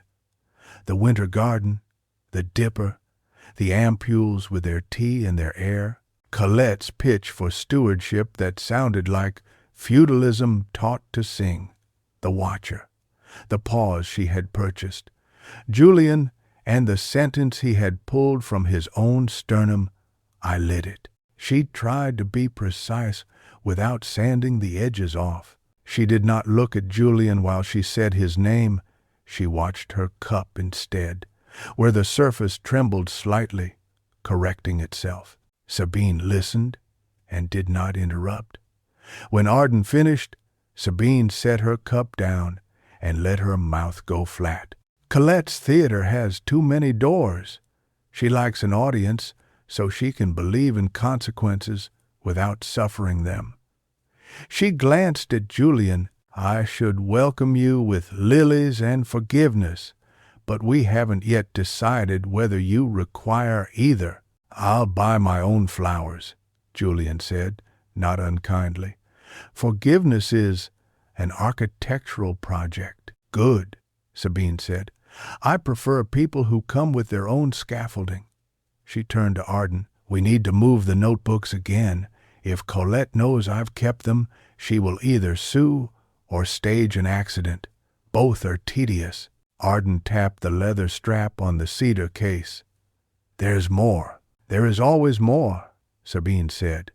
In the corridor outside, a door murmured awake. Someone spoke softly into a phone. The building's bones settled with ancestral creaks. Sabine stood, went to the window, parted the curtain the width of a fingernail. "Inspector," she said, not loudly. Then, "He will climb the stairs if we do not present him with an escalation that is also a relief." "Invite him up," Arden suggested. "He already knows the shape of the plot. Better he hears the music than the muffled bass." Sabine considered, then sent a text. Renaud took the stairs with the resignation of a man who had been right and found no joy in it. He removed his coat this time.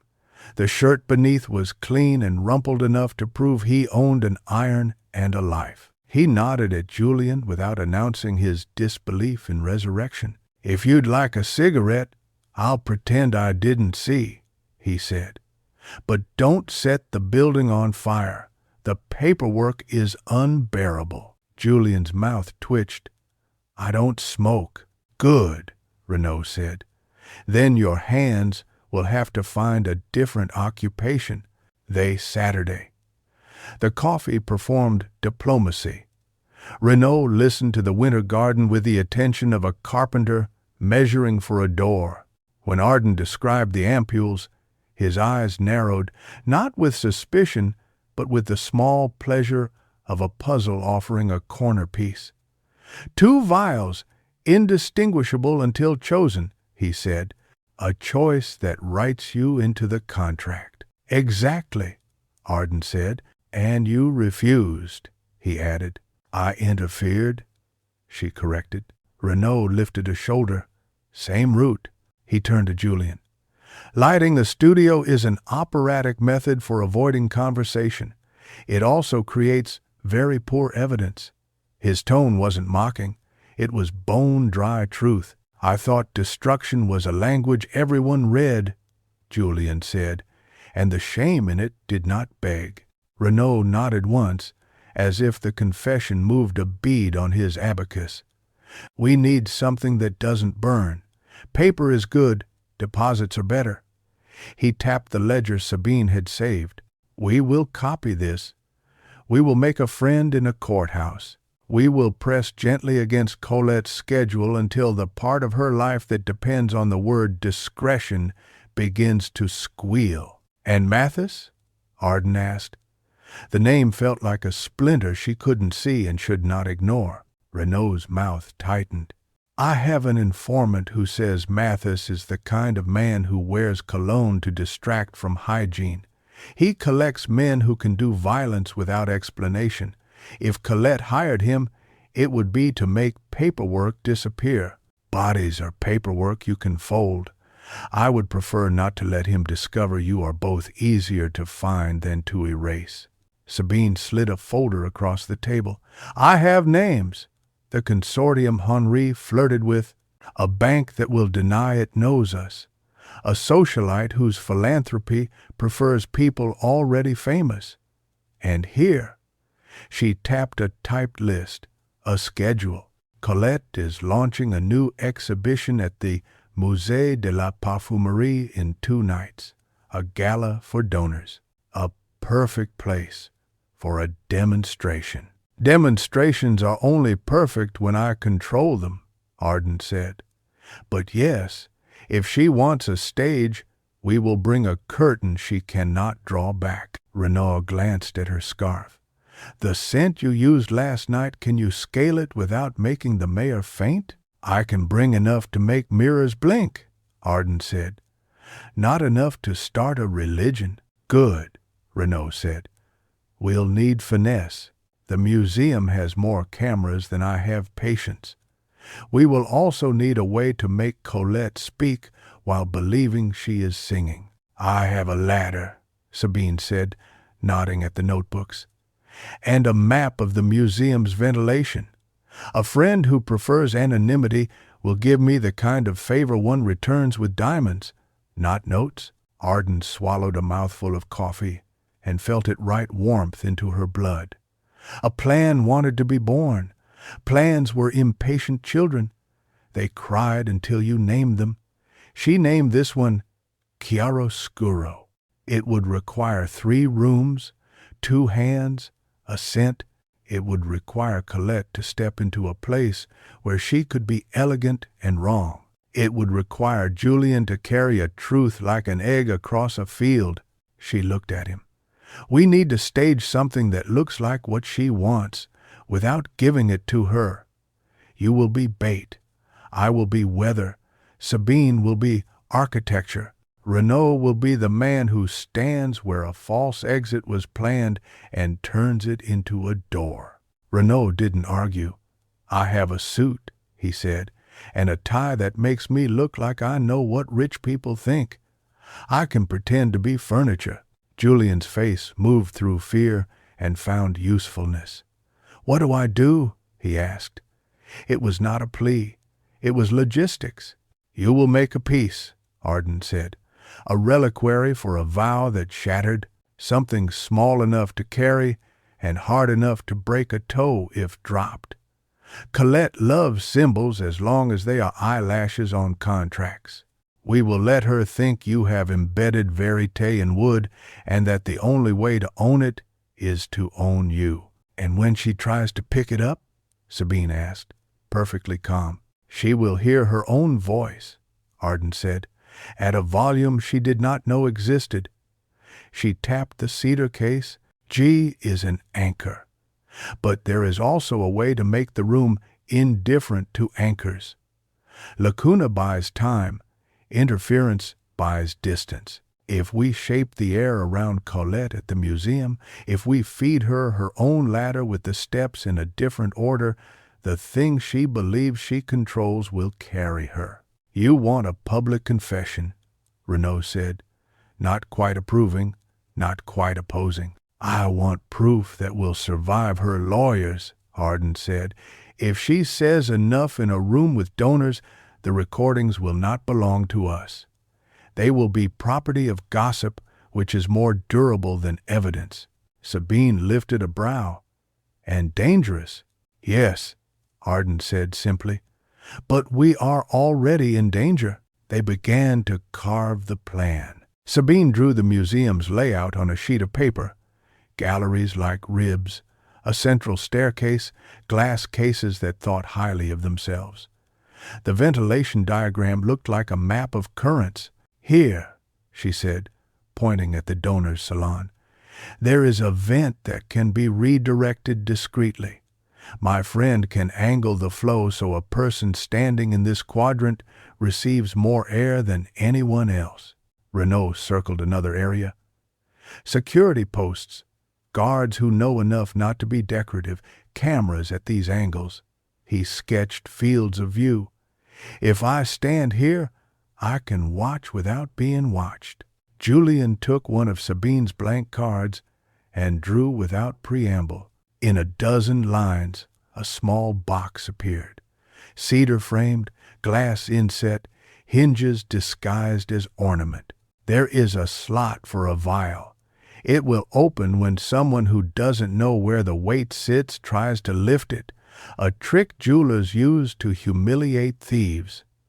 He looked up. We can place your interference inside. When she lifts, she will breathe. Not enough, Arden said. It needs to carry her past the first polite refusal. We need a rope that looks like silk and bites like hemp. Sabine spun the cedar case toward Arden. Open, G. Arden did not want to. Desire tangled with dread the idea of her old formula used as a balm or a blade. She lifted the strap anyway and clicked the latch. The vial marked G lay in its groove like honey captured by glass. Cedar, vanilla, benzoin, the anchor that had once been an embrace now had the gravity of a planet. She didn't unstopper it. She knew it too well. She touched the label with her thumb. We could lace a ghostly trace into the air for everyone, she said slowly, thinking aloud. Enough to make the room feel bonded, so that when we thin it around Colette and replace it with interference, the contrast shoves her. Anchors removed abruptly make people grab, and when she grabs, she speaks, Renaud finished. Sabine nodded. You will become a tide and a cliff. Julian gave a rueful half-smile. And I will be the small boat that does not sink if I pay attention. Can you build the box by tonight? Arden asked. If I don't eat, and I don't remember that sleep exists, he said matter-of-factly. I will use cedar. I have been saving for a future I have not earned. The future never checks credit, Sabine said dryly. It grants loans it plans to collect by surprise. Renaud stood. I will speak to a judge informal enough to avoid paperwork and formal enough to keep me employed.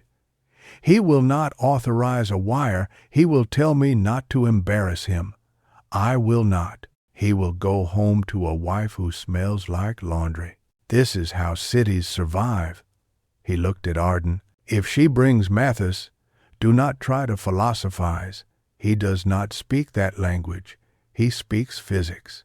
Understood, Arden said, as if the city had been listening and wished to flex. The window rattled with the force of a bus turning the corner too enthusiastically. They all looked toward the glass. 4 bodies in one room arranged by fate felt suddenly visible from outer space. Sabine broke the spell. There is another matter, she said, reaching into the ledger and pulling out a thin envelope she had slid between pages. I wasn't sure when to show you. Henri wrote this the week he died. It is addressed to both of you. Arden's stomach cinched. Julian took the envelope, looked to Arden as if it were her oxygen mask to deploy first. She nodded. He broke the seal with a thumbnail and unfolded a single sheet. Henri's handwriting slanted as if in a hurry to arrive at the end. A and J, it read.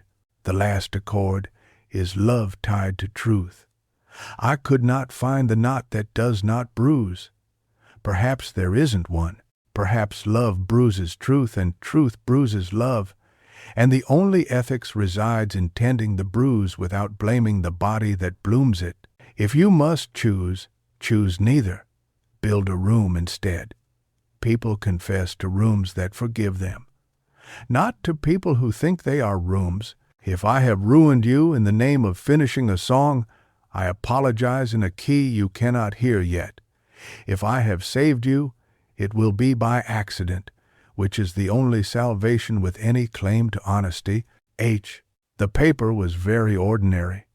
Arden had the terrible thought that the extraordinary always borrowed the cheapest stationery. She reached for the page without noticing her hand move. Julian let her take it. They read it together like a vow written by someone who did not believe in vows. Sabine looked away. Renaud studied his hands. The room witnessed without offering to interpret. Arden folded the letter and slid it into the pocket with Renaud's card and the 2 slips from her apartment. Rooms. She had named the chapter already.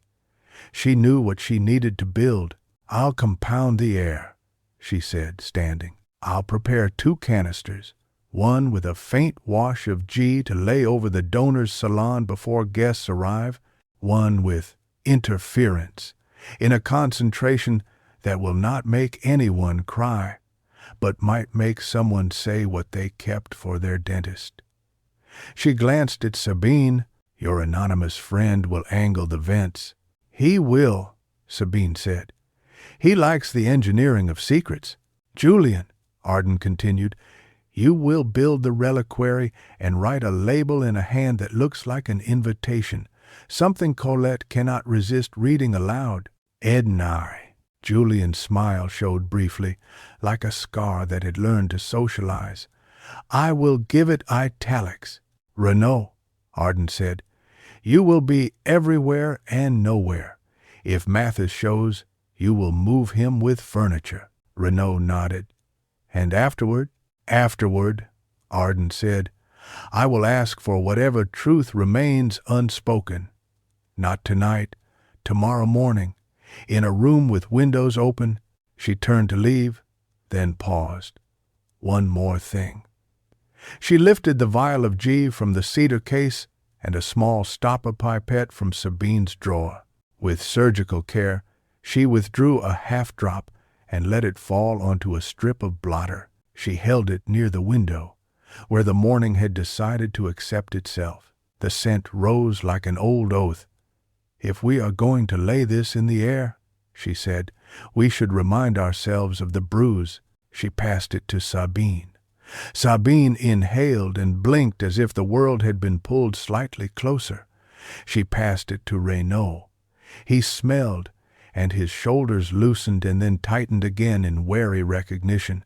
When he handed it to Julian, Julian hesitated, then took it as if taking a relic from an altar he no longer served. He breathed in, his eyes darkened as if a cloud had passed over the Sunday. Arden let the strip hover near her own mouth and drew it in. For a moment, she wanted to forgive everybody for everything. Then she remembered that forgiveness without facts was no better than anesthesia. She let the strip rest on the edge of the tray and imagined it evaporating into a white flag no one would wave. "We meet at dusk tomorrow," Sabine said, practical again. "You will both sleep. I will make certain the museum believes itself immune to weather." Julian gathered his sketches and slid them into his jacket. Renaud retrieved his coat and his lamp sole.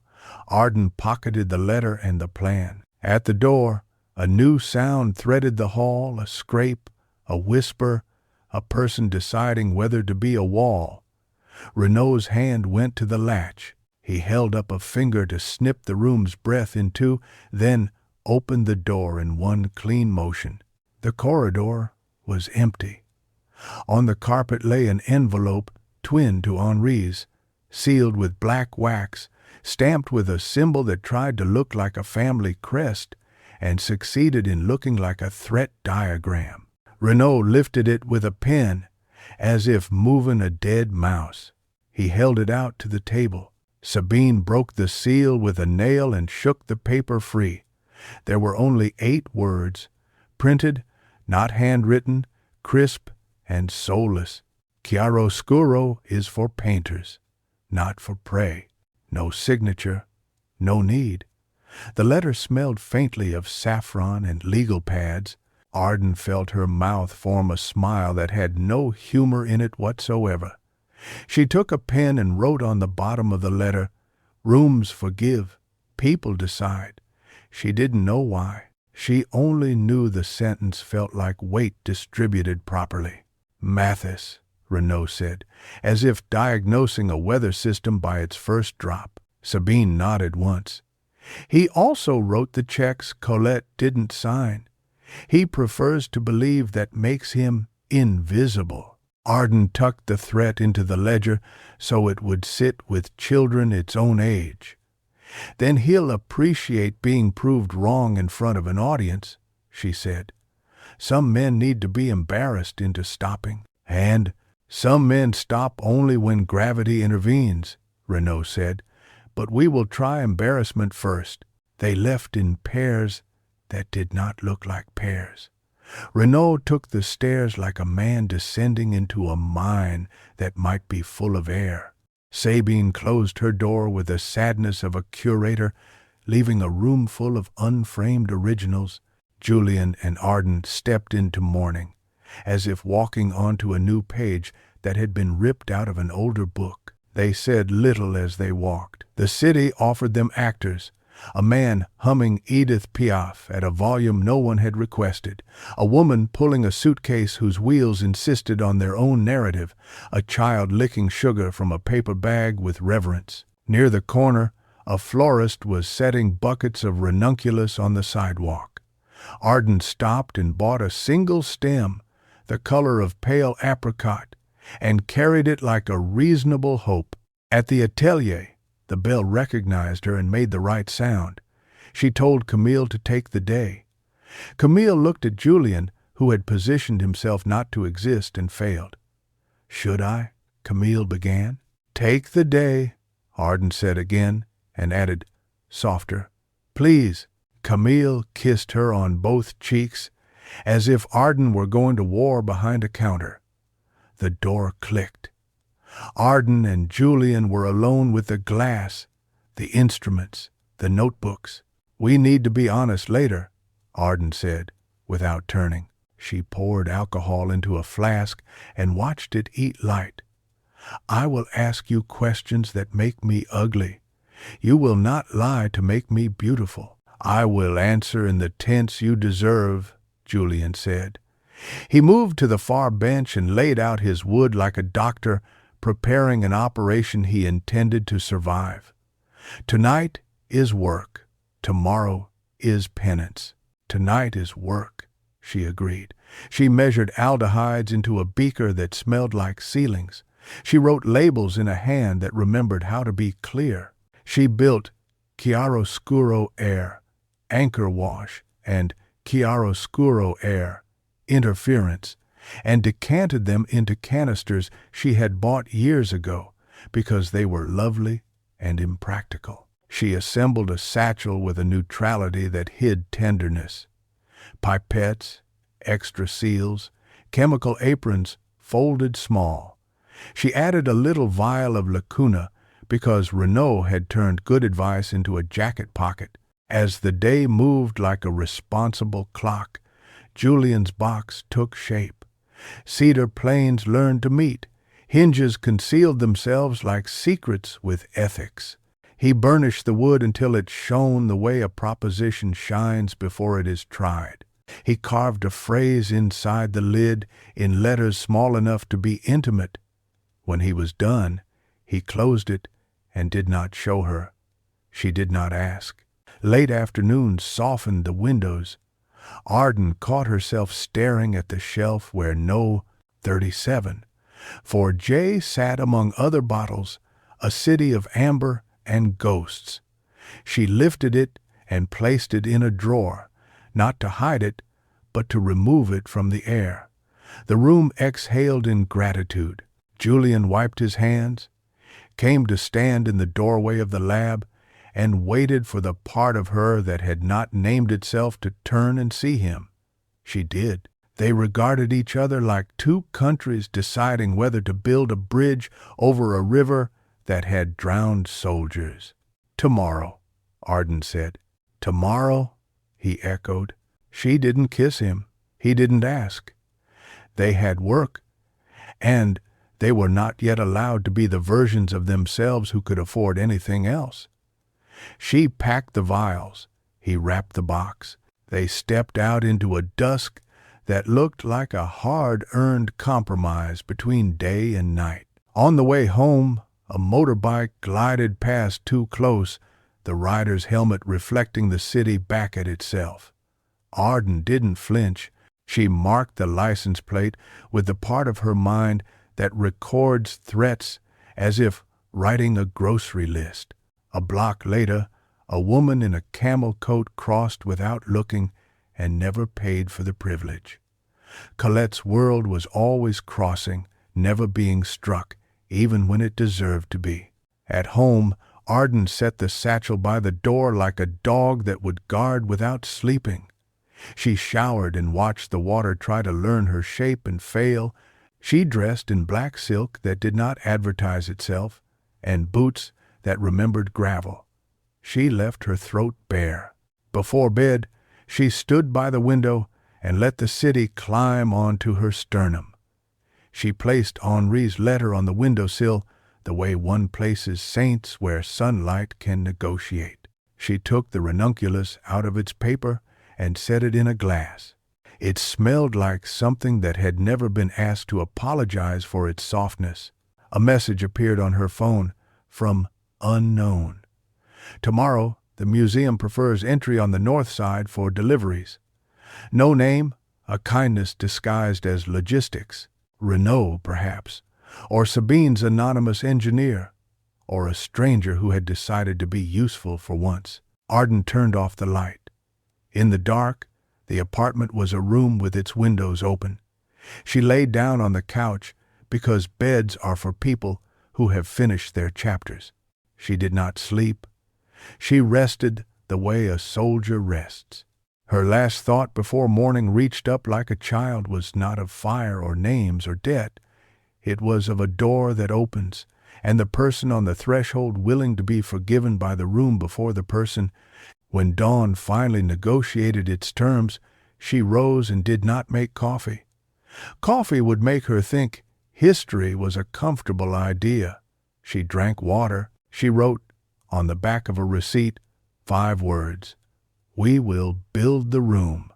She put it in her pocket with Henri's letter and the slips and Renaud's card, a strange family of paper held together by heat. At 9, she locked the atelier. At 10, Julian texted a photograph of the reliquary, its cedar gleaming, its glass eye reflecting something that looked like a future. At 11, Sabine sent a single dot, which was code for "The vents are ours." At noon, Renaud's number called and said only, "I've ironed the tie."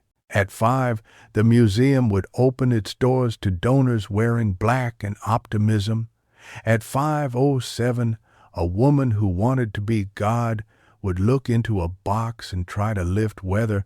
At 5:15, the air would decide who spoke and who listened. And tomorrow morning, if the city was still standing, Arden would sit in a room with windows open and ask for a truth that would bruise and be tended. She curled her fingers around the satchel strap and stepped out into a Paris that smelled like bread, deciding it deserved butter. Chapter 6. Chiaroscuro at the Musée. The Musée de la Parfumerie wore evening the way a matriarch wears her heirlooms, with entitlement, with weight. The facade's carved garlands seemed to inhale the dusk. Inside, light pooled in vitrines like quiet gold. A quartet tuned itself under a balcony, all elegant foreplay. Guests drifted in, black-clothed and glossy, carrying their conversations like glassware they had been born to hold. Arden arrived at the north delivery entrance, as the anonymous text had instructed. She wore a black silk dress that admitted no narrative and boots capable of unpretty work. The satchel at her hip was the only thing about her that betrayed function. A guard ran a scanner over the bag with the solemnity of a priest blessing bread. It beeped politely and forgot her. Sabine met her inside a service corridor that smelled like paint and stainless steel. She had abandoned the robe for a tuxedo whose lines were so precise they could have cut a rumor into ribbons. "The vents are ours," she said by way of greeting. "My anonymous friend asked me to tell you that pressure is a language no one respects until it stops speaking." "Remind me to send him a gift," Arden said. She lifted 2 canisters from the bag. On each, she had penned names in clean block letters: Anchor, Wash, and Interference. The metal felt cool and decision-heavy. Sequence. Gala begins at 5. Speeches near 5:40. Colette will take the donor's salon at 5:50 with the easy authority of a queen and the petty vigilance of a clerk. We lay the anchor wash at 5:15. We keep Interference holstered until she places herself in the quadrant that receives more air than the rest. Sabine glanced at the satchel's second compartment. Julian? He's coming through the front as a guest, Arden said. Reliquary in a velvet wrap. He will behave like a man who built a future and brought it to show and tell. Renaud is already pretending to admire a chandelier, Sabine said, her mouth a almost smile. He looks like furniture with opinions. They moved with the invisibility of people bent to purpose. In the donor's salon, Arden stood under the vent with a ladder that had seen more dust than donors. Sabine engaged two docents with the conspiratorial tone of a curator who had discovered a smudge. Arden raised the canister and misted the room with anchor wash, so faint that even she had to tilt her head to sense it. It wasn't a scent so much as a permission. Cedar and vanilla wandered the air in threads. Benzoin warmed the corners until the room felt like a living room in a building that had none. People's shoulders loosened by degrees. The quartet's intonation found a shared pitch. A donor laughed a shade too easily and then decided to call it relief. Arden capped the canister, stepped down, and felt the room remember how to be a room. It would hold, it would carry. 5:50, Sabine murmured. We reconvened. They dissolved into the museum. Galleries received them with their stately hush. Bottles, trays, essences behind glass, a history of desire labeled in neat fonts. Arden stopped before a case that held a 19th-century pomander shaped like a pomegranate. The cutouts were little mouths. The card beneath read, "A fashion against plague and proximity." She smiled to herself.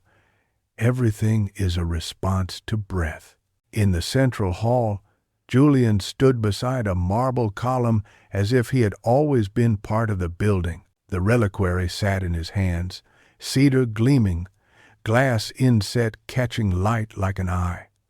He wore a suit that had never asked to be impressed navy, pared down, and a tie that could tie itself. When he saw her, his face flickered through publics and landed on private. Then he tucked the private away and offered a small nod that said, "Ready." Arden drew up beside him without touching. "How is the boat?" "Buoyant," he said. "The trick hinges will behave. The slot will open if she lifts without listening. Inside, a vial with your interference, set to break the moment arrogance pretends to be curiosity. And the inscription?" He glanced down at the lid as if it could hear. "For the vow that bruises honestly. Italics, as promised." "You have a mean streak," she said, and it came out fond despite the ache. "I learned from a perfumer," he said. She matched cruelty to dose. She took his elbow as one takes an object, not a person, a thing you must move carefully because you will need it later.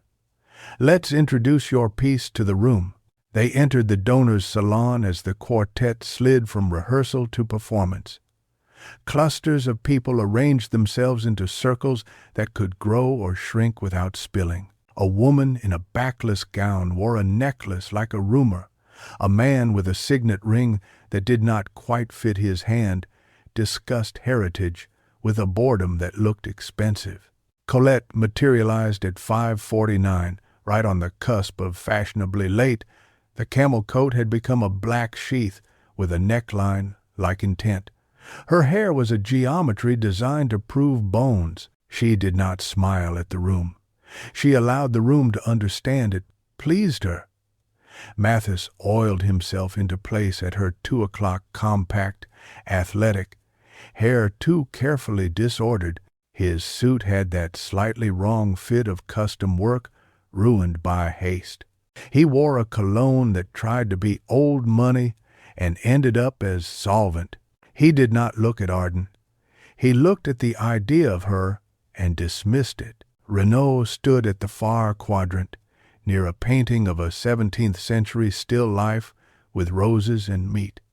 He had found a way to lean that said, "Civil servant observing art and marsupial with hidden knives." If he had touched his pocket where Lacuna waited, no one saw. Sabine drifted to Colette with the entitlement of a cousin at a will reading. "Madame Valois," she said aloud, "enough for a few ears. May I present an object that wants to participate in your evening?" Colette half turned. "Everything lovely wants to participate," she said. "But does it propose or submit? And 800 tand." Julien presented the box as one offers a relic at the threshold of a shrine.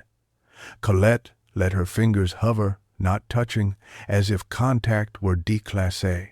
"Charming," she said. "A reliquary?"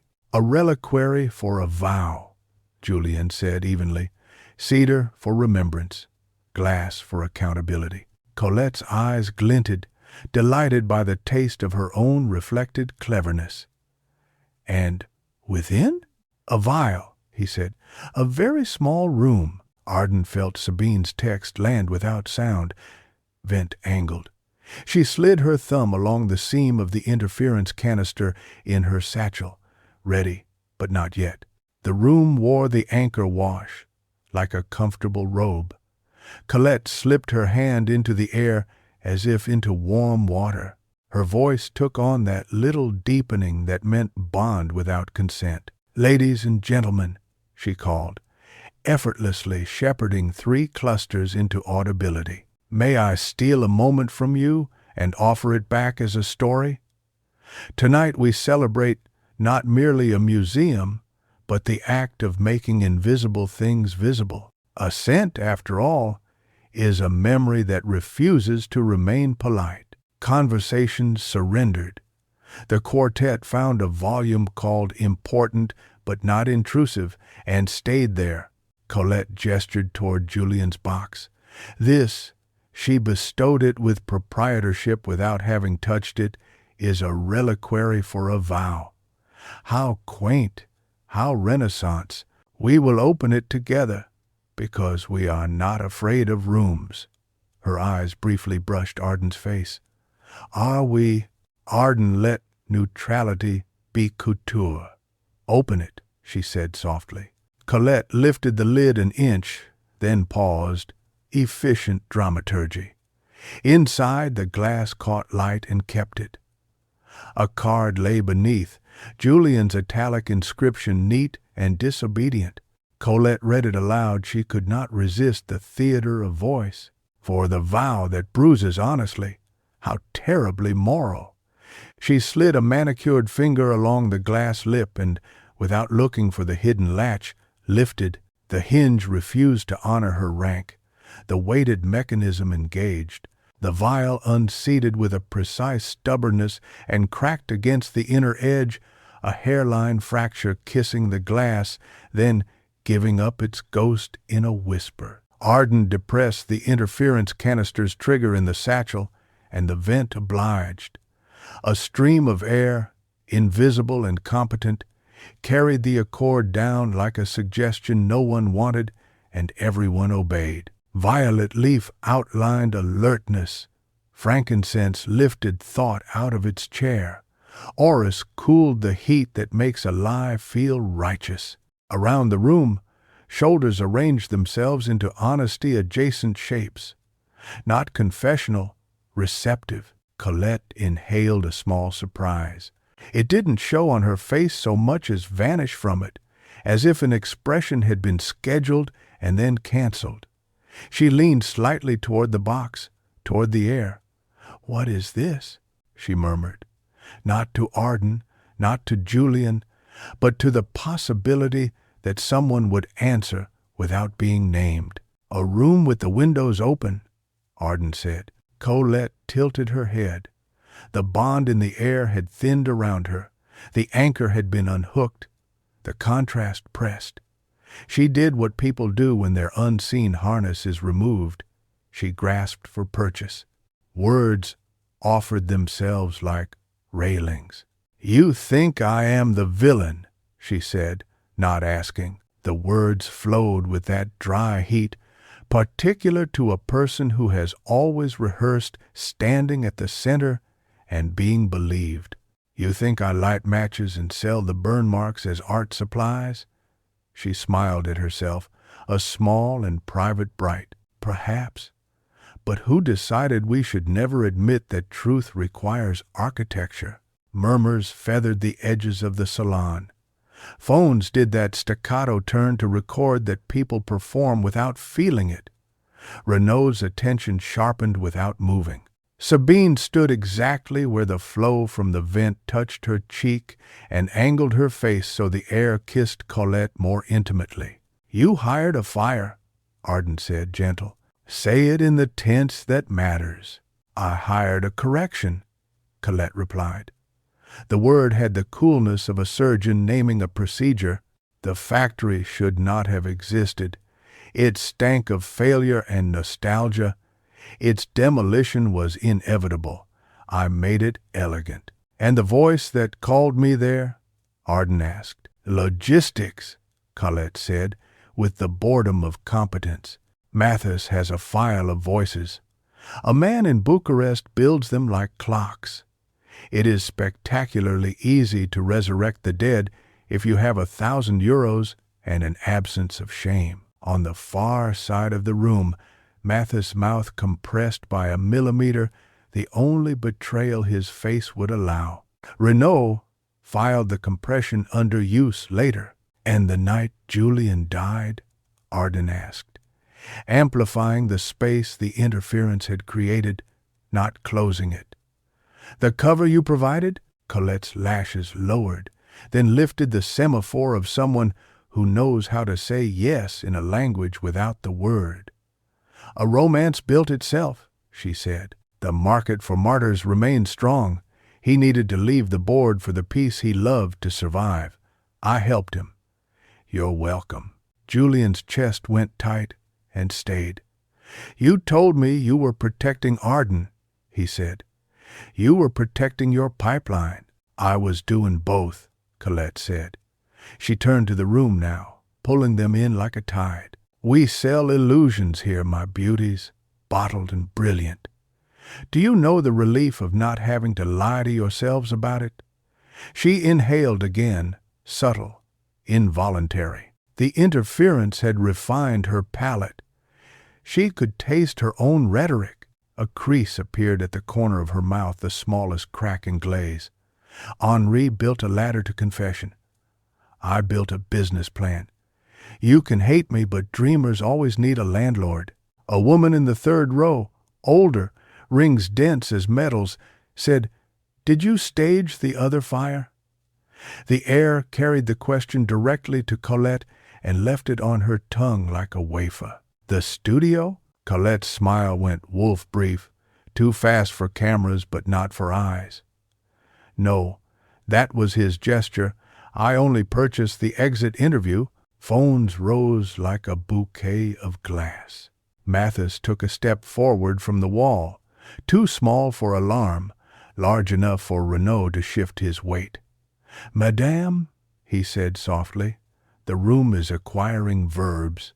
Colette flicked him a look that meant, "Not yet."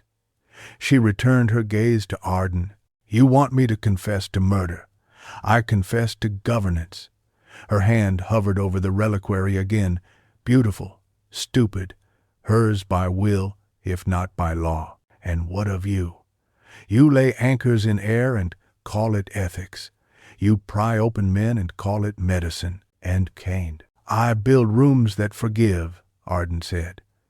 "You build rooms that invoice." Colette almost laughed. The sound came out as a glitch in her throat.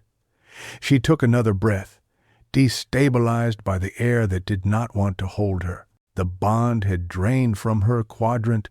The interference painted a halo around her that demanded interiority. She spoke, and the words lost some of their lacquer. "Fine," she said, and it was honest in the way a tired queen can be honest with a favorite enemy. "Yes, I ordered a fire at the factory.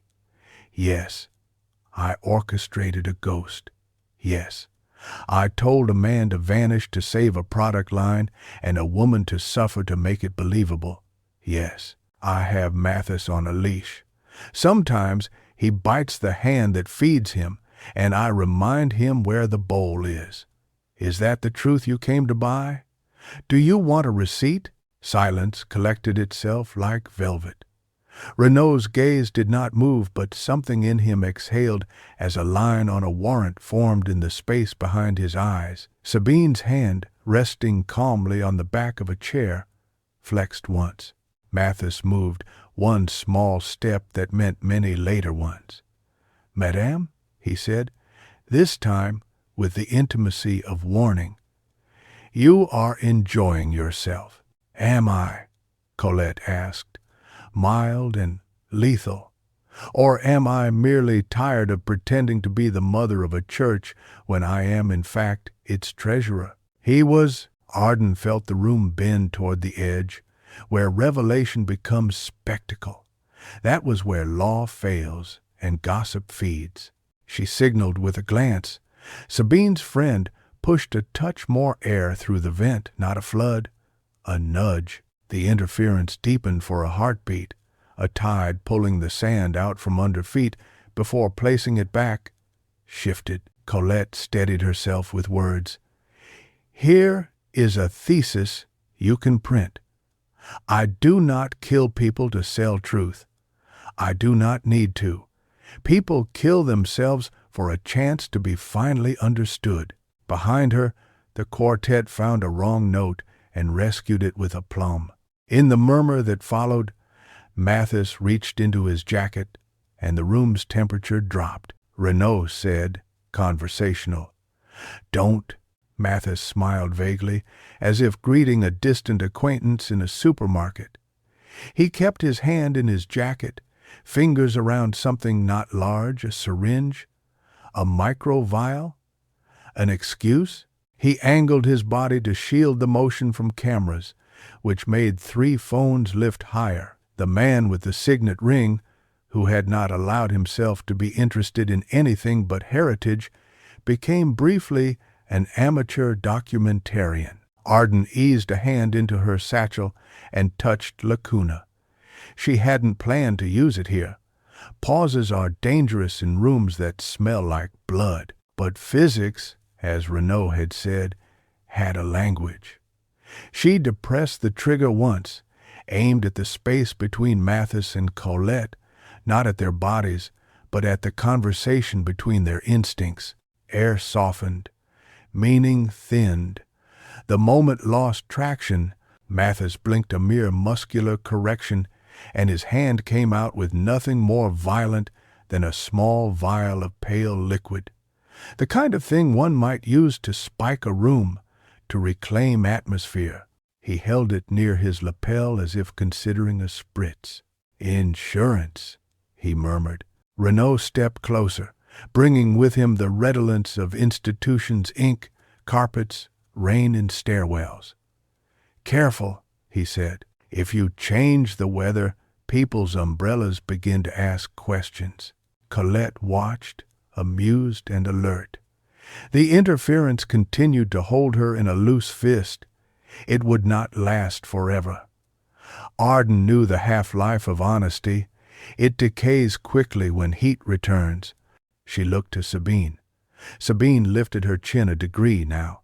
Arden raised her voice, not theatrically, but enough to reach the balcony and the 2 docents who liked to tweet. "Madame Valois," she said, "you spoke of governance. I have a question only governance can answer." She moved a step closer, so the air between them was a precise thing. "Who wired the money to the man who set the accelerant at the factory?" Colette's lips parted, just barely. It was the smallest admission. There was a wire to be named. "My lawyer will answer that," she said, after one beat too long. "And who hired the voice that called me last night?" Arden asked. "Mathis," Colette said, and smiled at him with the love a queen reserves for her most loyal dog after he has bitten a guest. "And who paid the firefighter who altered the report the night Henri died?" Sabine added, sliding the question into the room like a knife into a sheath it recognizes. Colette's face did an interesting thing. It remembered its bones.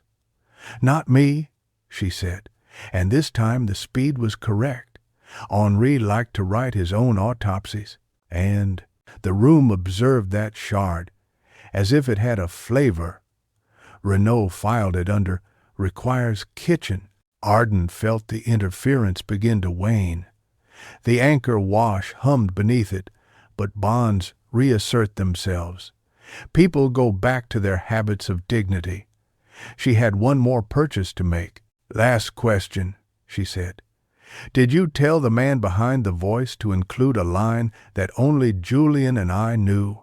Colette's eyebrows did a small ballet.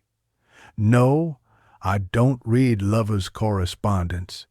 She gazed at Julian for the first time, as if he were not a tool but a man-shaped weather pattern. "I underestimated you, both of you." The tiny crack at her mouth's corner deepened into the most fragile of grins. "Annoying."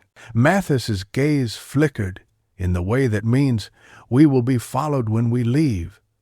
Renaud came 3 steps closer, and his voice took on the timbre of a staircase that has been load-bearing for decades. "Madame Valois, I am not arresting you." He let the word yet hang in the air like an ornament vapor. "But I am asking you to remain available for what the law calls questions and you call interruptions." Colette lifted her chin. "The law loves my invitations," she said, and turned, effortlessly dismissing the scene, which was the most honest confession she had offered all evening. Guests did what guests do when the party remembers the reason for its invitation. They resumed grazing. They lowered their phones. The quartet modulated into a waltz that could tolerate scandal. Sabine exhaled the kind of breath you take after walking over ice you did not want to check for thickness. She touched Arden's forearm lightly. "Well done," she murmured. "You made a woman who hates air breathe it." Julian closed the reliquary, which now held a fracture like a hair waiting for a stylist to notice. He slid it into the velvet wrap and tied the string like a promise to be repurposed. Renaud leaned close enough that only the nearest molecules heard him. "Leave separately," he said. "Mathis will follow one of you. I would prefer it be me." "Which one?" Arden asked. "You," Renaud said to Julian. "You look like the part of the plot that thinks it can be punished usefully." Julian nodded once. "I'll go admire the pomander that wants to be a grenade," he said, and peeled off, carrying the reliquary as if it were a baby he didn't trust himself to name. Arden lingered, letting the crowd feel the absence he left. Sabine drifted into a cluster and became a story about heritage that happened to know what it was talking about. Colette stood under the balcony and accepted veneration like a plant accepts sun, converting it without appearing to move. Mathis watched her with a dog's concern for the direction of the owner's hand. Renaud stood where he could reorganize gravity if necessary. Arden moved to the edge of the salon and into a corridor hung with photographs of fields in grass, lavender in rows like sheet music, women with baskets, men whose hands understood plants the way engineers understand bridges. She paused before a black and white image of a distillation still and smiled at the caption, "Truth extracted by heat." The museum loved its metaphors. Her phone buzzed against her thigh. A text from an unknown number. "Do not go home. North route, window shopping, no purchases." A second later, Another message. Camille is safe. Relief broke in her chest like glass under warm water. She looked back once more. Colette had found the vent's edge and shifted away, instinctively locating the zone where air would be kinder. The interference was dissipating into the civic fragrance of an evening. The moment was over. The consequences had applied for permits.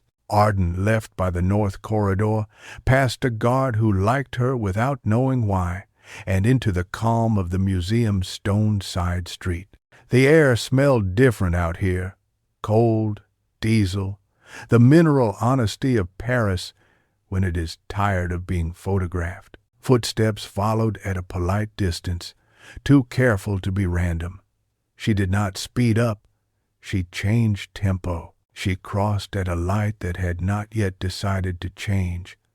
The car that stopped contained a woman with a dog small enough to fit in a cup. At the corner, a figure peeled off a wall and fell into step at not quite arm's length. Renaud didn't look at her. Mathis took the bait, he said, as if discussing the weather. He's following Julian toward the south exit where there are more cameras. I called my friend the judge. He is eating lamb and will soon have indigestion. I like lamb, Arden said, and then, because the adrenaline needed something to do, thank you. You're welcome, Renaud said. Do you want the long way or the wrong way? Wrong, she said. It's been working.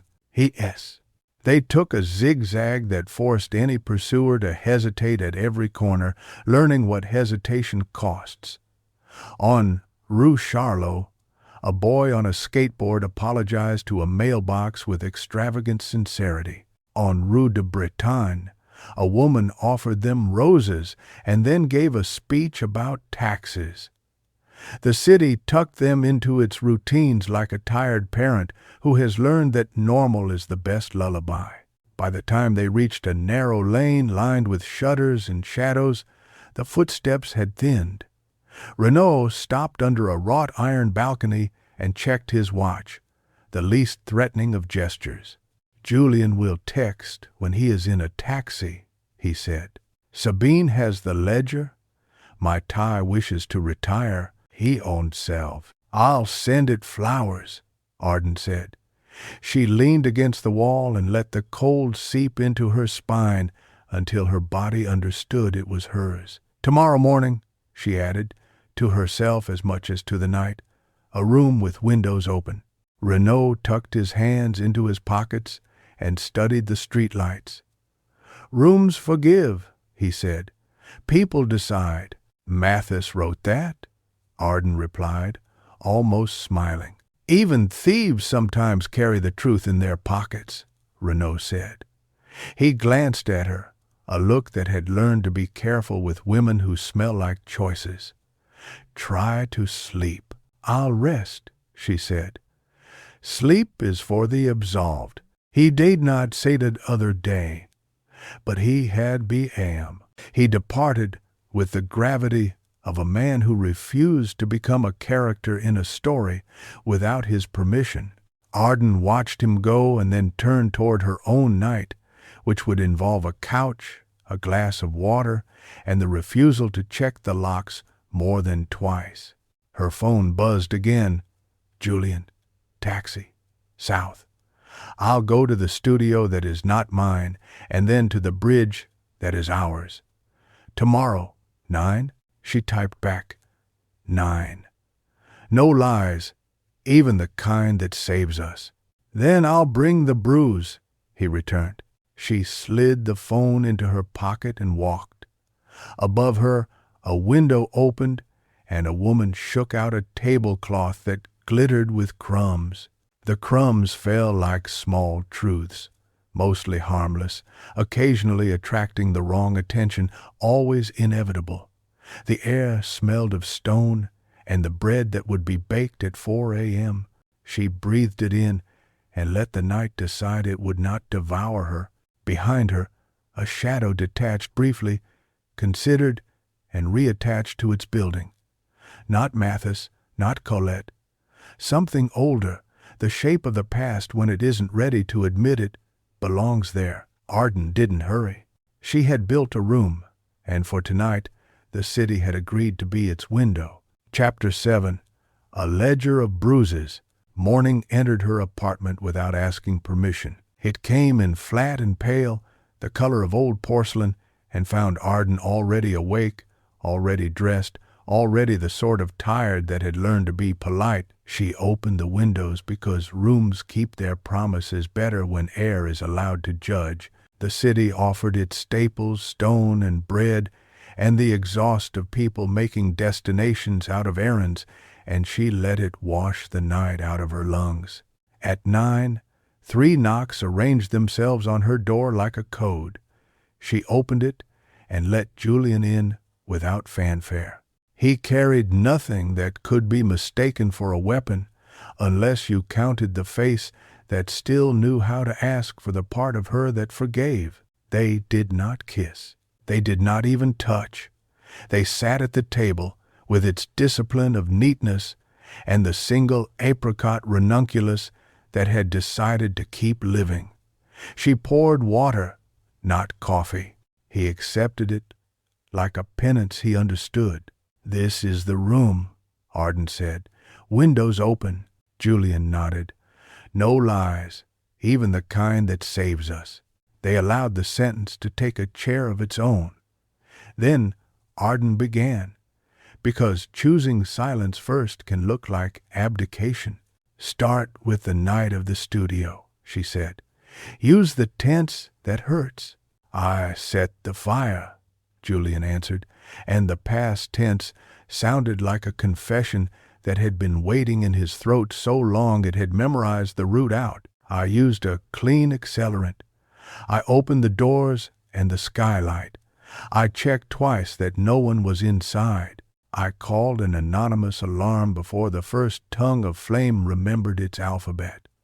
His hands were motionless on the table, as if he had tied them to this surface so they would not go searching for excuses.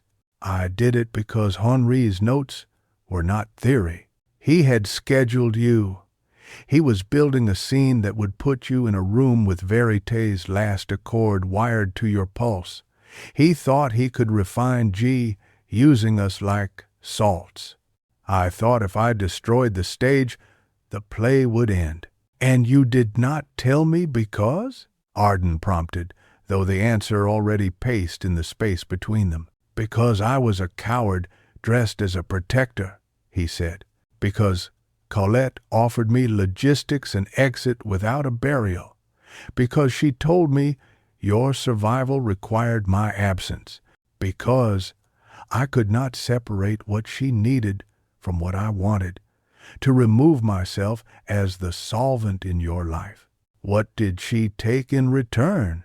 "My compliance for a season," he said. "Not to make art for her. She prefers artists she can point to, not men who carve in buildings with a cough, but to advise on rooms, entrances, exits, hinges that look like ornaments.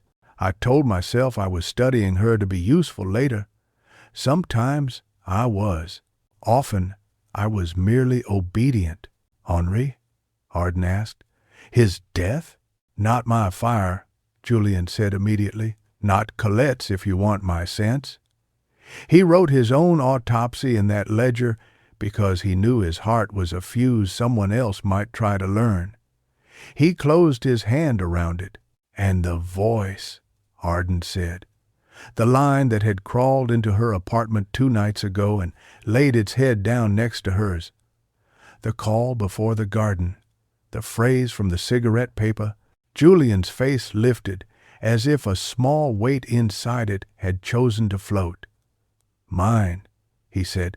"Not the factory that was Mathis playing ventriloquist with someone in Bucharest selling resurrection by the minute, but the call inviting you to bring interrogation eye to the garden, yes.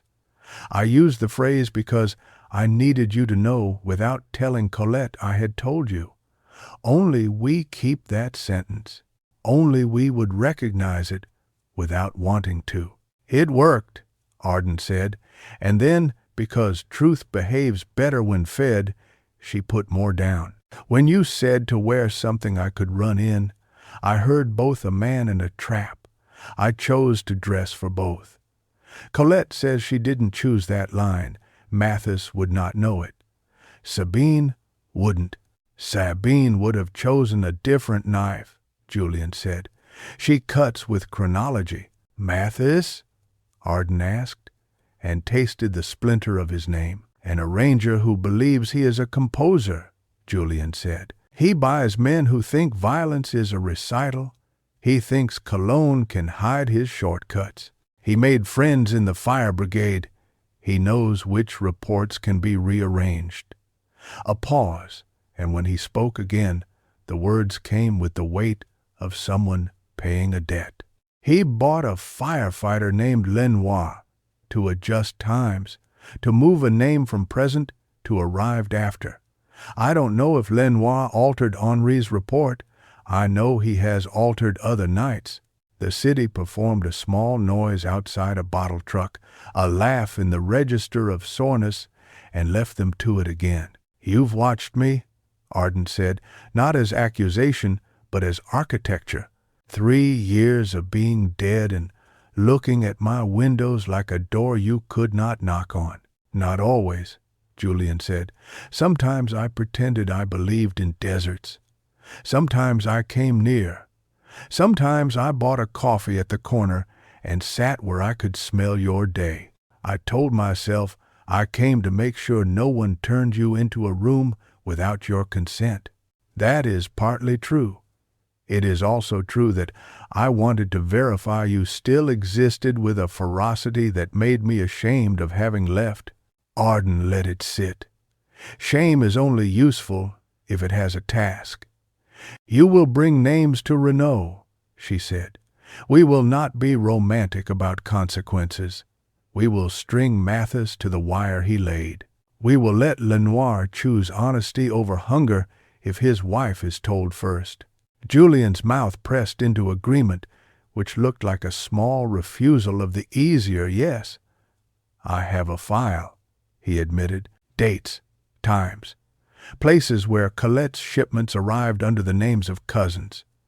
We can give Renault a map, not just speculation. He will still need to boil it into something courts can drink. Good, Arden said. She could feel the plan tilting toward implementable rather than theatrical. Now it's my turn. She folded her hands over one another so the tendons lay in an honest pattern. I did not call the police when the letter arrived. I went to the factory without telling anyone. I wanted to believe in ghosts because grief gives them union cards. I made interrogation eye, not because someone asked for truth, but because I wanted something that could open what you had shut. I built a ladder while hating Henri for his staircase. I laid the anchor wash in a room because I wanted control over the kind of tenderness people permit. I aimed interference at a woman and enjoyed watching cleverness falter. You used your instruments, Julian said. He didn't try to make it absolution. He made it a fact. I did, Arden said, and I liked it. I liked making air choose sides. She met his eyes in the way that turns looking into an ethical act. I like it less now that I hear it said aloud. We will need rules for rooms like that, rules that answer to mercy, not appetite. Mercy is a skill, Julian said softly. We can practice. And love? She asked. What rules does love obey when truth decides to bruise?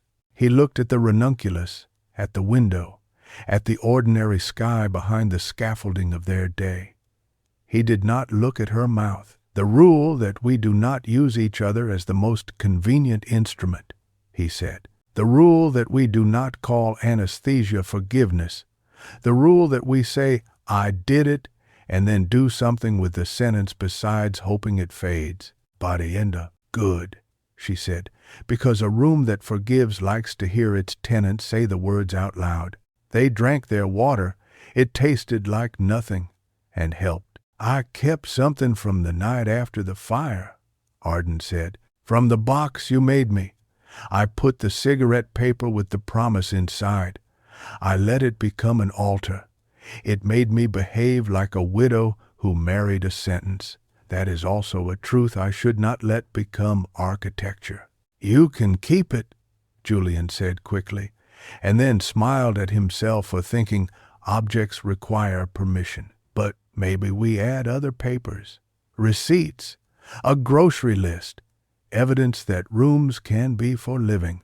Today," she said, "we'll add a list that is not a vow." They were quiet. Quiet in rooms like this is not the absence of words. It is the presence of the right ones waiting their turn. A soft skittering announced an envelope slipping under the door. It made the smallest sound on wood a whisper, a dress seam. Arden did not flinch. She crossed the room and picked it up with the nonchalance of someone who has decided to stop being auditioned for victimhood. The paper was heavy, white, anonymous. Inside, a flat drive, the kind you buy in stations, with a sticker that said Chantilly as if it had once held music. No note. "Mathis?" Julian asked. "Sabine's anonymous friend?" Arden countered. "Only one way to discover whether the gift carries gratitude or teeth," he said. "Air gap?" Arden smiled a little despite herself. "I keep an old laptop that thinks the internet is an opinion." She retrieved it from a drawer where she kept relics that paid rent in usefulness. The thing booted with a protesting whir and a stubborn confidence. She plugged the drive in and watched a folder blink into existence. Verite. Sessions. Inside, audio files named with initials and dates. J, A, H, notes, K, consult. The blood pulsed in her fingers. Letters are polite until they are not. She clicked H, notes first. Henri's voice filled the small apartment dry, amused, the syllables trimmed as if language were hair, and he, a barber with opinions. Phase 2, Day 12. Jay responded to Ferrum, as predicted, but with a lateral effect remembered carving with father at age 9, blade slip, blood in wood. A says the smell of benzoin makes her think of hospital wings, painted to calm donors. Note, anchor G remains problematic. Love stains the listener into a priest. The scientist must remain a room. Arden felt her jaw tighten. She could forgive genius its metaphors until they became costumes. She opened K, consult. A new voice slid into the room, gendered by diction more than by pitch. It wore an accent that had learned its manners in Geneva. Calm, careful, expensive. Henri, we can fund Phase 3, but we need demonstration beyond repertory. Couples therapy is charming. War rooms are better. Imagine verite in ceasefires. We control the odor of safety. We sell the odor of surrender. K? Henri's voice cut in, and for once something like disgust roughened it. You like to call domination diplomacy. I make perfumes, not treaties. You make solvents, Kay replied, still mild. I simply propose markets.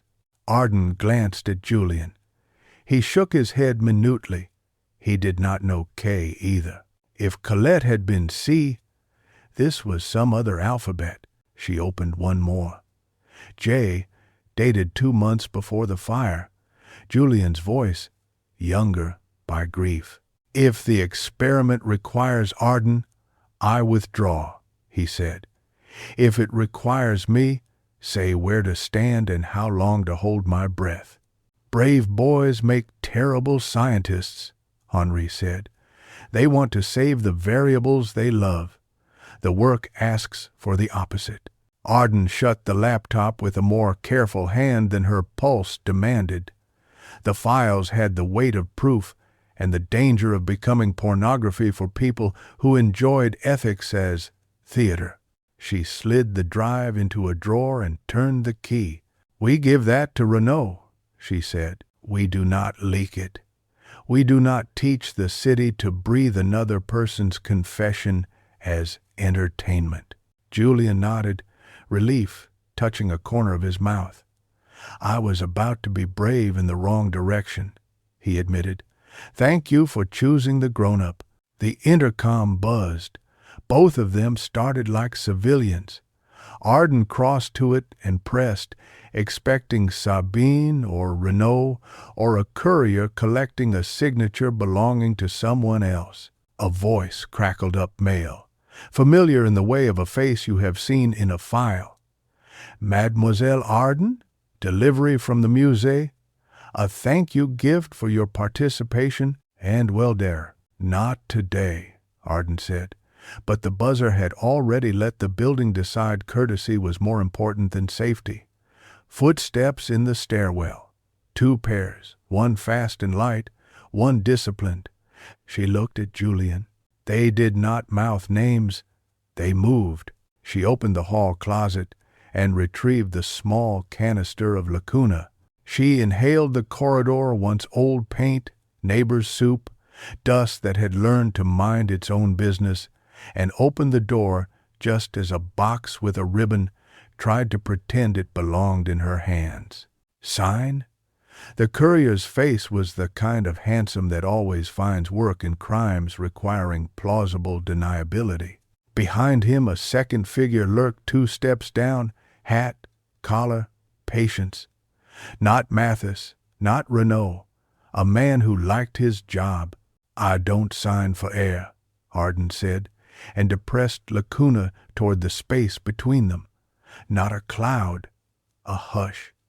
The courier blinked. His companion swayed so slightly the stare did it for him. In the sliver of pause, Julian took the box and placed it, not on the table, not on the floor, but on the threshold, where the line between inside and out can be a law. He lifted the ribbon without opening and shook it lightly. Liquid answered inside a vial, perhaps 2. The weight was wrong for flowers. Return to sender, Julian said, his voice an old, cold wood. He handed the box back into the pause, as if returning a hat that had overreached. The courier accepted because bodies like to be told what to do when language stops. He pivoted, began to descend. The second figure turned the tilt of his head into an apology no one had asked for. Arden closed the door and exhaled. Her knees did not tremble. She noticed and decided to thank her ancestors later. Mathis lost patience, Julian said, or wanted to see which door your mourning uses. Renault should know, Arden replied.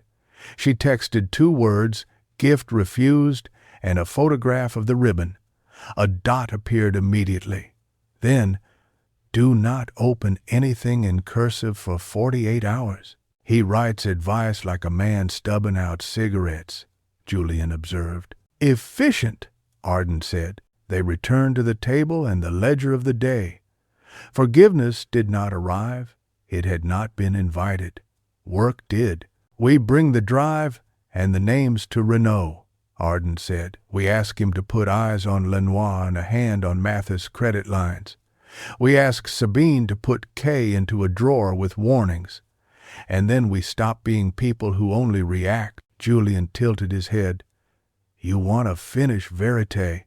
No, Arden said. I want to finish the rules.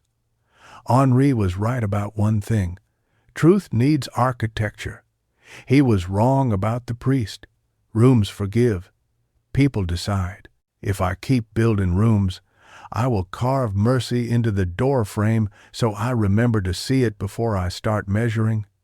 She paused. And I will not sell the key. Julian's mouth curved, not smile, not smirk. An agreement with a future neither of them had earned yet. And love? We try it without making it responsible for science, she said. We let it bruise and then we tend. We hire help if we must. We do not use it as accelerant. Accepted, he said. They stood. because the conversation had stopped requiring chairs. He moved as if to touch the ranunculus, and then did not. She moved as if to brush a fleck of sawdust from his sleeve, and then didn't. Restraint felt like the adult version of hunger, inconvenient, necessary, wise. Her phone vibrated with an authority that belonged to institutions. "Renaud, bring the drive. Now, South Precinct. Use Rue des Trois Frères. Sabine en route. Do not turn right on Tardieu. Mathis has a camera there." "South Precinct," Arden said. "He wants the judge to smell paperwork fresh." They left the apartment with the small choreography of people who had decided not to die for romance. The satchel carried the drive, her canisters, a drop of G like a reliquary for memory she would not spray. They took the wrong stairs and the right street and the spiral that makes shadows earn their supper. They turned onto Rue des Trois Frères and saw the city in its true posture. Women swearing with elegance, men failing to parallel park with flair, a child dragging a scooter as if it were a dog who disagreed with the outing. Arden breathed, and the air answered with its honest groceries. Halfway down the block, Sabine fell into step with them, as if a director had blocked the scene. She wore a trench with a belt-like punctuation and sunglasses that admitted to vanity even in shade. "Renaud asked me to bring the ledger," she said. "He sounded like indigestion. I take that as progress." "Did you send the drive?" Arden asked. "Anonymous gifts are not my flavor of philanthropy," Sabine said, "but my friend with the vents prefers to make himself useful before breakfast." "Who is Kay?" Julian asked. Sabine's mouth did the thing it does when she tastes a lemon she ordered, a foundation that thinks governance is a scent you can aerosolize. "The letter is K because the family name begins with it and ends with money. They sit in Geneva and sponsor projects that let them pretend they are architects of ethics. They are not. They are landlords of rooms where other people confess." "We will give Renaud their letters," Arden said. "Even if he cannot arrest them, he can name them. Some people fear nouns more than laws." And Aksef. They reached the precinct that had learned to smell like raincoats and pencils. Renaud met them at the door, because gravity sometimes goes outside to escort its guests. He took the ledger from Sabine and the drive from Arden. He held both with the care you reserve for infants and explosive devices. "Lenoir?" Arden asked. "Sleeping badly already," Renaud said. "We found a deposit that will make his wife cry. We will ask her if she prefers a husband who testifies or a husband who disappears. She will say the right word." "And Mathis?" Julian asked. "Bought a bouquet on his way to not sending you flowers," Renaud said dryly. "He is the kind of man who confuses choreography with strategy. He will try again when the city blinks. We will be where he thinks the eyelids are." He ushered them down a hall that sounded like paperwork and opened a door into a small room that had the good fortune of a window. He set the ledger on the table as if appointing it temporary minister of truth. He placed the drive beside it like a deputy no one had voted for. "Sit," he said. "Talk, then go. Let me turn hunger into documents." They talked.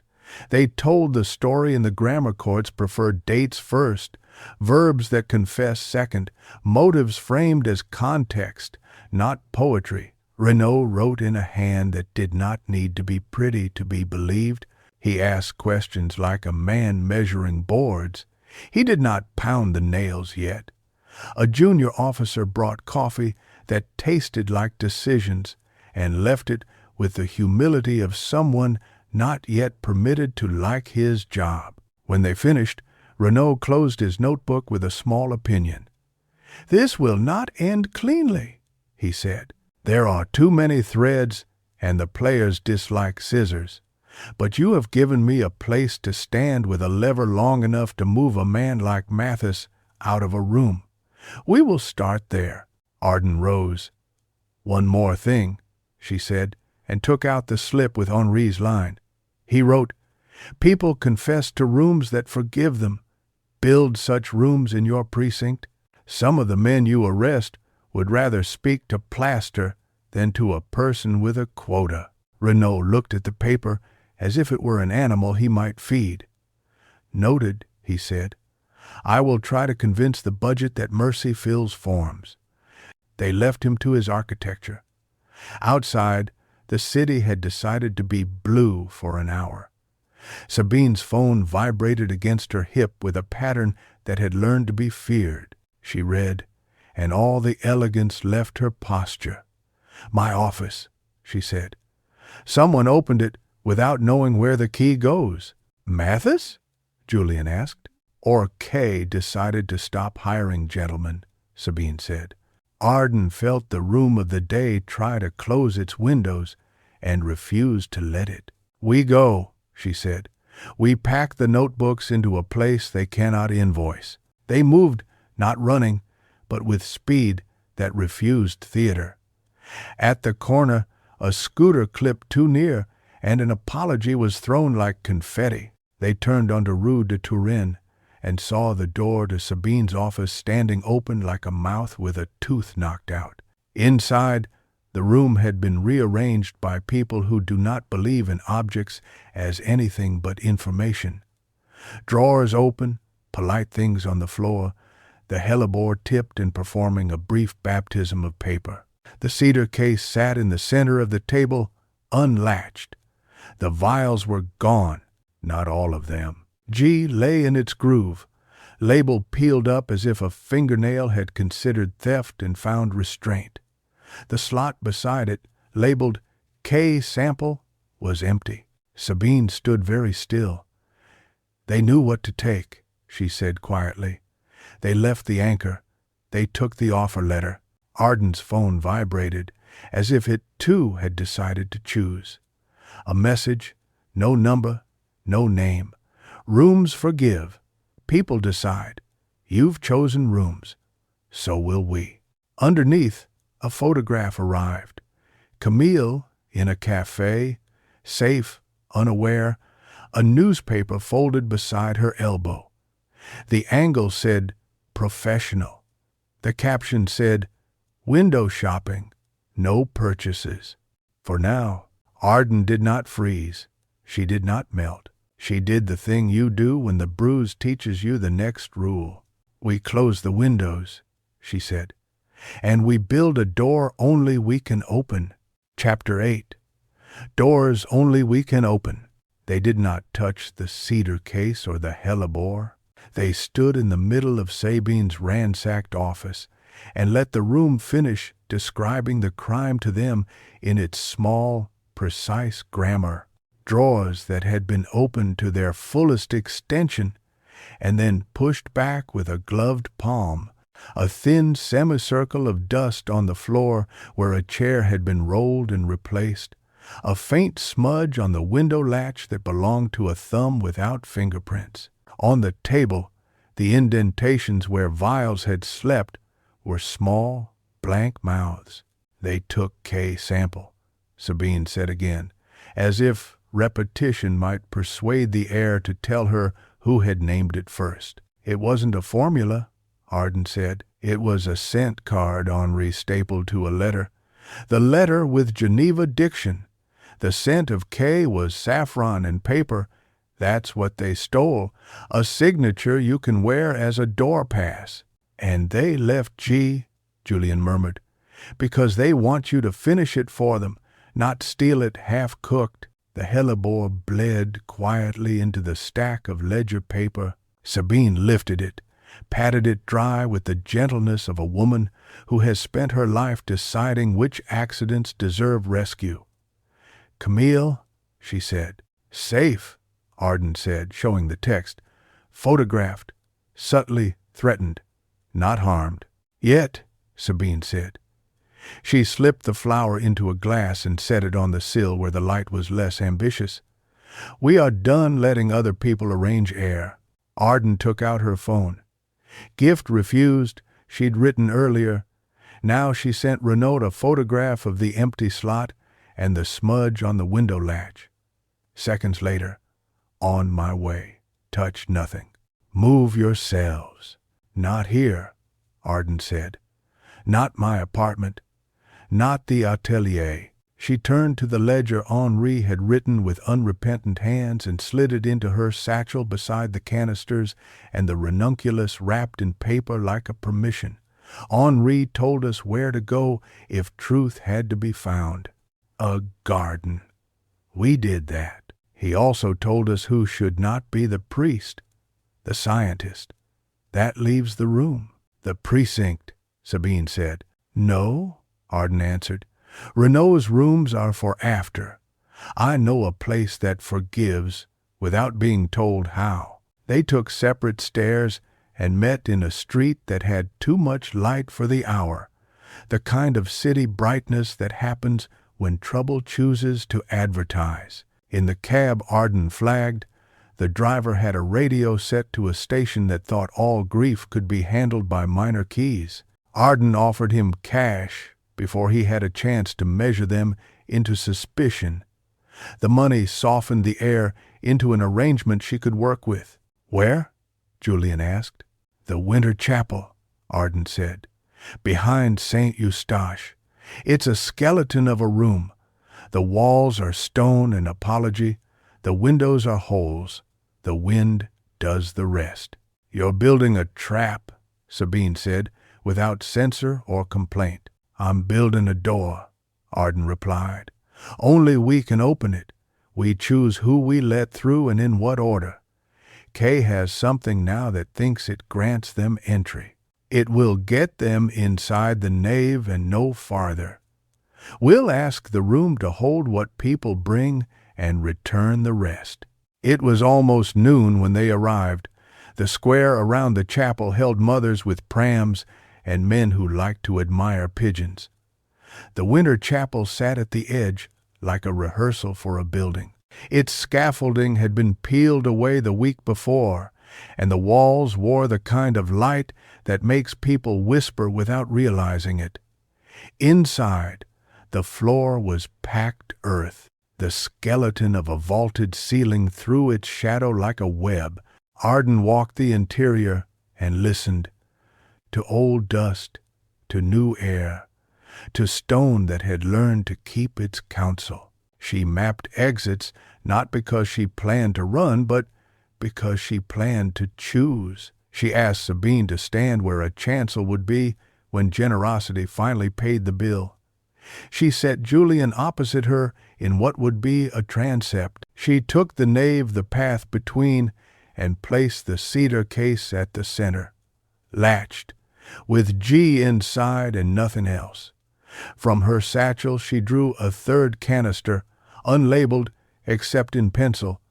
Counterpoint. "I built it last night in case rooms needed to forgive faster than people," she said, and smiled at their protests before they formed. "I will not use it to force confession. I will use it to give language a chance to arrive before the old habits do. Violet leaf and frankincense, yes. Add elemi to stitch the air, a whisper of incense for awe without religion. No anchors, no stains. A pause that forgives." Sabine laid her palms on the cold stone. "I will text my friend with the vents," she said. "He will be insulted we're using a building that breathes for itself, but his feelings will recover." Julian looked up into the raw vault and let his eyes learn its geometry. "I'll build a door with my body," he said simply. "If anyone comes at you, I get between. If anyone tries to leave the wrong way, I become a hinge." Arden sprayed counterpoint into the nave, a thin silver of air that felt like blank paper. The room answered with calm the way a cat answers with a flick, on its terms.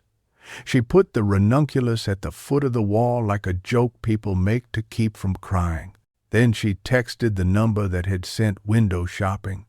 No purchases. You want your sample back? Come get it. St. Eustache Winter Chapel. Bring your appetite. Leave your leash. The reply took long enough to admit respect. You arrange well. A dot. And then 30 minutes. Renaud arrived in 10. He stood at the doorway and took it in the door that was not a door, the nave that was not a nave, the woman who had decided to stop being a problem and start being a solution. He handed Sabine a small envelope. Judge gave me a blessing on paper, he said. It won't hold in the rain, but today the weather is dry. And Lenoir? Arden asked. On a bench across the square with my colleague, Renaud said. He's learning how to choose a sentence he wants to live long enough to complete. He brought his wife. She brought his conscience. Arden nodded. Colette? Packing a bag, Renaud said. Not for a flight, for a performance. She intends to arrive dressed like inevitability. Mathis put gasoline on his hair and cologne on his conscience. Your letter did not go to them. It went to Kay. Good, Arden said. This room was built for capital letters. And friend. They waited 31 minutes because power prefers an entrance. Sabine's phone buzzed once the anonymous friend with the vents, saying something that translated cleanly as, "Be careful," the city hummed beyond the broken windows. A pigeon hopped into the nave, looked at counterpoint, and decided to be less ambitious. Colette entered first, because, of course, she did. The black sheath had been replaced by a suit the color of threatless storm. She carried no bag. Her hands were empty and therefore dangerous. Mathis slid in after her like a rumor hoping to be confirmed. Two men in the background, neither smiling private security or Kay's idea of discretion. A third figure followed, and the room learned a new odor. Paper storerooms, saffron, custom stationery, plain cabins where power wears a blanket. Kay, Sabine murmured. The woman was in her 50s, hair pale as legal pads, face that liked the work of listening because it allowed her to tell others what they had said. Her coat was not camel. It was something paler, as if color were a vulgarity she'd outgrown. She stepped into the nave, and the pencil label on the canister became true. Counterpoint drew the sharpness off her posture the way light blurs through linen. Miss Devereaux, Kay said, in the voice from the drive. Geneva polished flat. She did not offer a hand. Inspector, Mademoiselle Arden. She looked at Julian as if he were an architectural detail she had requested for the lobby. Tasteful, useful, replaceable. I prefer not to be summoned. Then don't need other people's property? Arden said. You sent for your scent. I brought a room. Kay's eyes moved to the cedar case. And a reliquary. A door, Arden corrected. Only we can open it. Kay considered the walls, the lack of glass, the taxonomies of air. You want a conversation without microphones, she said, and for once pleasure entered her voice, tiny and sincere. No brand enjoys a recording of its governance. Colette drifted into the nave's edge and let the counterpoint lift the lacquer from her words. This is charming, she said. I'm tempted to invest in the ruin as is. We could sell tickets to confession. We're closed, Arden said, and took one step forward to own the nave completely. The move looked small. It arranged the room. Here is the price of entry. We speak in the tense that matters, and we give nouns to our verbs.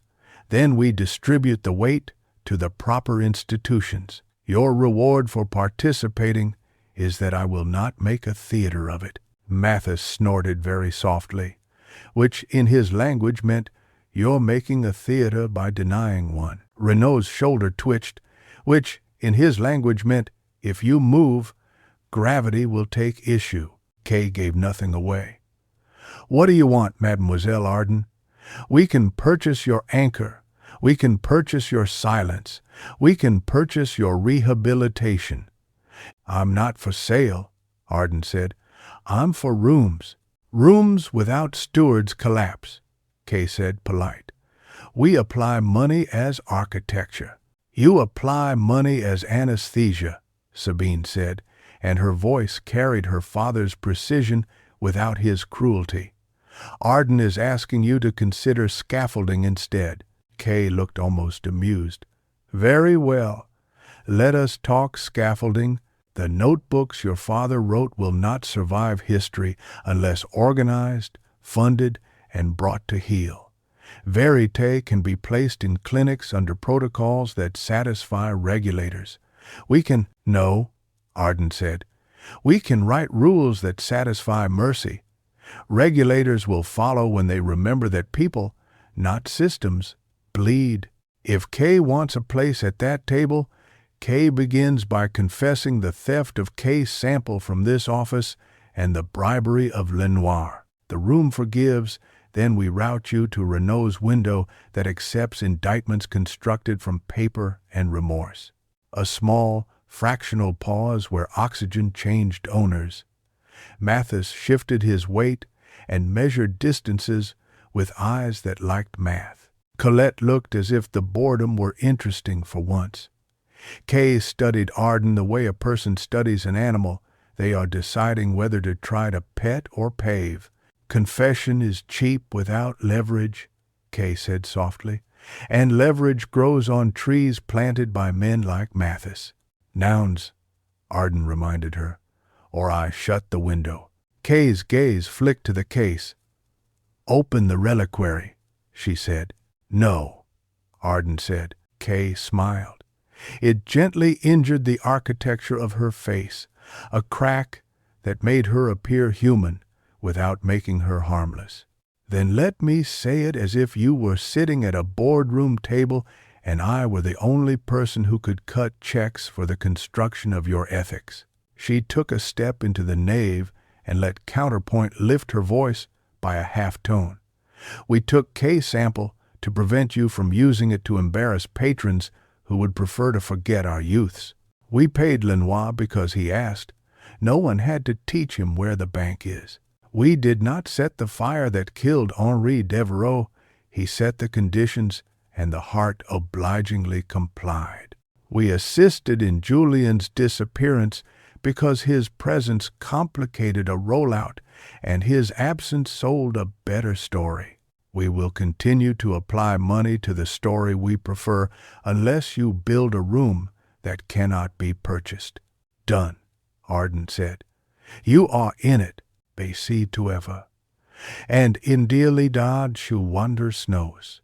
Renault's eyes were on Kay's mouth the way a hunter watches a seam in the underbrush. Names, he said, courteous.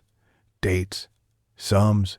Kay tracked him with the lazy expertise of someone who can afford counsel for her sleep. Inspector, you may subpoena my accounts. You will find they reside in countries that believe in my philanthropy, but I am not reckless. We paid Lenoir through a vector with a name. You might enjoy chasing it. She said the name clearly. It hung in the nave like a scent, a trust registered in Zurich with a charming moniker. Renault wrote it on the judge's paper as if carving it into stone with a pencil. Mathis coughed a laugh that doubled as contempt. We're just giving it away now? He asked Kay. We're changing architects, Kay replied without looking at him. The ceiling can stay. The pews must go. Colette made a small sound of appreciation. You do have style, she told Arden. I underestimated how much I would enjoy being made to speak without being made a spectacle. Arden felt the room settle around them. Stone and air, and the thin length of honesty, stretched just short of breaking. She let another whisper of counterpoint thread the nave, and then spoke as if she were reading a label aloud for a child. Once this ends, we take Renault's paper to a window that forgives. Lenoir will bring the rope and the knife. He will decide which he prefers to hand over. Mathis will be arrested if he moves for the pocket that carries an accident. Colette will be charged with arson, conspiracy, and obstruction, and she will stage a press conference from a stairwell with flattering light. Kay will send a letter to her donors reminding them that governance means occasionally suffering the indignity of the word accountable. Then we will go home and try to make rooms that deserve to keep being rooms. Julian moved a fraction of an inch, which in him now meant a cathedral's worth of feeling. He was learning not to flinch when she said home, as if it were a room they could both choose without performing an oath for it. Kay inclined her head, a diplomat acknowledging a treaty she intended to interpret. "And the anchor?" she asked, glancing at the case. "The anchor will never be sold," Arden said. "It will be learned the way mercy is learned, slowly, under supervision, with rules written on the frame in ugly letters and corrections made in pencil. You will not profit from it." "Profit is not the only currency," Kay said, and for the first time something like longing touched her tone, not for money, but for control that could be mistaken for care. "But very well. I will forego this market. I will develop other rooms." "No," Sabine said, and the sound of the word in her mouth felt like a gavel. "Leave the rooms to people who intend to live in them." Something in the air changed. Mathis smelled it first, the moment when conversation stops being a knife and becomes a gun. He turned his head toward the entrance, the shallow flick of a predator ratifying instinct. He moved his weight to the outside foot. Renaud said, lightly, "Don't." Mathis smiled without lips. Then he moved. He went for the case, not for a weapon. He intended to open G and drown the room in anchor panic, made obedient by bond. He expected Arden to lunge, Colette to gasp, Kay to admire the initiative while calculating whether to keep him, Renaud to swear in a register paperwork hates. What happened instead was simpler and more expensive. Julian stepped into the nave and became the hinge he had promised. He did not push Mathis. He removed the option Mathis had mistaken for destiny. His shoulder met the man's wrist, and in the window of balance where bodies learn they are fallible, the vial that was not meant to open the ghost of K. Sample Mathis had palmed, slipped, and met stone. Saffron, paper, custom stationery, plane cabins, corrupted philanthropy. The air tasted it and knew its name. Counterpoint accepted the new guest. The nave did what rooms do when a perfume arrives without consent. It remembered that breath is choice. The men at the back took one step forward and then realized they had no permission to be characters here. Colette laughed once, then sobered, as if someone had told her a joke she would have to admit later had been at her expense. Kay closed her eyes, not with despair, not with fear, but with the administrative sorrow of a woman realizing she would have to fire someone skilled but undisciplined. Renaud moved without drama. He collected Mathis's wrists with a gesture that looked like etiquette. "Monsieur," he said quietly, "you have been very busy. Let's change verbs." The men behind Mathis took a step toward interference and landed instead in the geometry of a detective's colleagues. The square outside became suddenly full of raincoats. Kay opened her eyes. "You win today," she said to Arden, without rancor. "There's no scoreboard," Arden said, "just rooms we choose to keep or burn." Colette touched the wall as if auditioning for the part of penitent. "Will you let me keep my museums?" she asked Renaud, and it was only half a joke. "I will let your lawyers worry about your museums," he said. "I will worry about your fires." Kay turned as if to leave, but Arden spoke her name, the initial, not the word, and Kay paused because Letters can be commands when spoken by the right mouth. You have something I want, Arden said. Not money, permission. Write me a letter that says, Kay withdraws from the governance of rooms that pretend to forgive. Put it on your paper. Sign it with your saffron. Tell your donors you believe in architects without landlords. Kay studied her, then nodded once, as if agreeing to fund a bridge that would not carry her cars. You will receive a letter, she said, not because I have repented, but because I am tired of pretending mercy is a market I can corner. And you? Arden said to Colette. Colette's smile offered itself for a minute, vulnerable as any sales pitch. I will find a new product, perhaps laundry. Try telling the truth as if it were a fragrance, Arden said. See who buys it. It another. Colette laughed, briefly and truly. You would be surprised. The chapel returned to its breathing. Renault's colleagues moved Mathis toward the door with the courtesy Paris reserves for criminals who know their cuffs. Kay stepped into the square, like someone leaving a performance before the curtain in order to avoid traffic. She did not look back. Colette lingered long enough to say to Arden, not unkindly, he loved you in the wrong tense, but he loved you. And to Julian, you lit a studio and left a light on. It suited you. Then she, too, was gone, as if the city had already forgotten the shape of her coat. The three of them remained: Arden, Sabine, Julian, with the ranunculus, the case, the counterpoint fading to a ghost. Renault came back inside and leaned in the doorway, his tie announcing it had earned retirement. I'll have to write this as if no one said anything, he said. And yet, somehow, everyone said enough. The room did most of the speaking, Arden said. Yes, Renault agreed. I might ask the city for more of them. He left them to the empty nave, which held their bones like a promise not to drop them. Sabine pushed hair off her forehead, looked at G, and then at Arden. What will you do with him? She asked, nodding at Julian, as if he were both a man and a cord. Not finish him, Arden said. Not sell him. Not burn him. Learn him. That is a romantic answer, Sabine said, smiling into her fatigue. It's a scientific one, Arden corrected gently.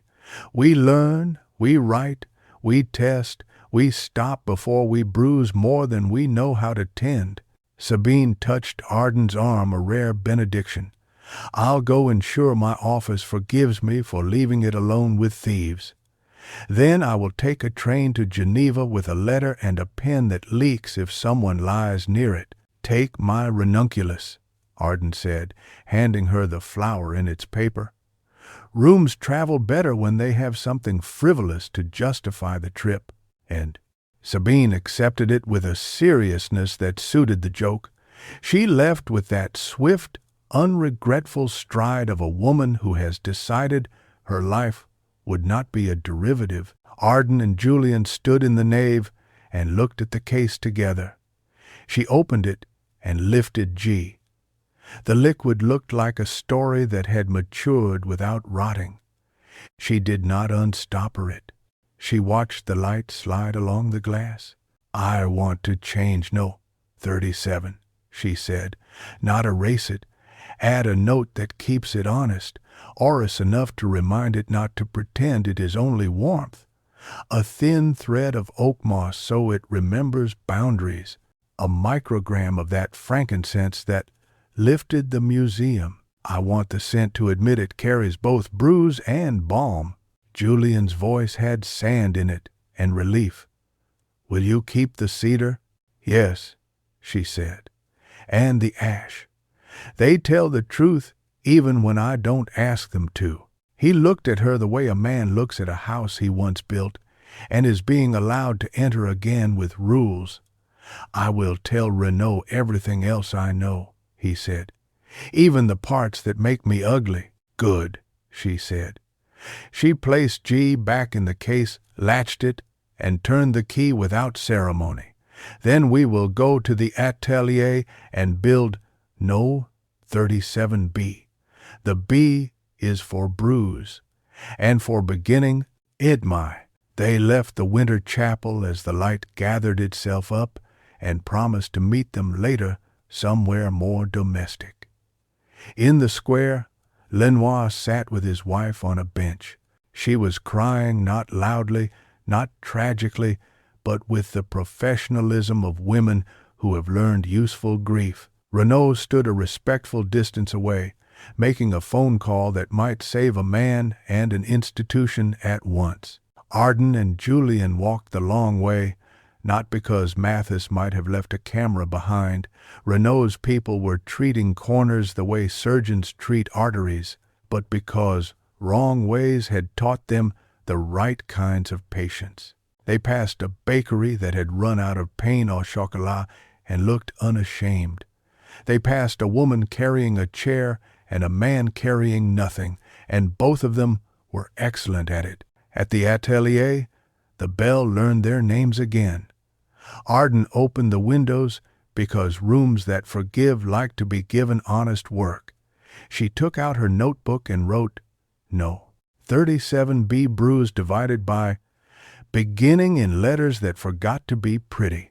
She set out orris, oak moss, frankincense, cedar. She left G in its case like a saint that doesn't need to be asked for every miracle. Julian stood at the bench where wood dust had once made a halo of their clumsy apprenticeships. He watched her hands. He did not interrupt. When she held out the blotter, he leaned forward and breathed with the reverence of a man who has finally found something worth not shaping. Again, he said, when she waited. She adjusted ratios. She waited. She raised the strip. The scent rose, and with it the room they had been trying to build for 3 years without anyone naming it. It was not forgiveness. It was the possibility of it. It did not absolve. It allowed. Julian reached a hand across the wood, not to touch her, but to place his palm near hers on the bench, the way a person places a passport next to another at a border neither quite wants to cross. She turned her hand over, left it on the table, palm up, an invitation that was not a demand. He did not take it yet. They would earn that moment by choosing it on a day that did not require courage to look like cleverness. Tell me one more truth, she said, letting the smell of frankincense teach her the shape of gentleness. Something small, something I can forgive without rehearsal. Julian smiled, and it landed crooked, as smiles do when they are honest and out of practice. I kept the drawer with your blotter box cracked open for a year, he said. So the cedar would sleep near my breath. She could have made a joke. She could have asked for a confession larger, meaner, more operatic. She chose instead to let the room applaud the smallness. Then keep it cracked, she said. But in our house, he nodded, as if she had granted him citizenship. They worked. They stopped when stopping looked wise. They Saturday.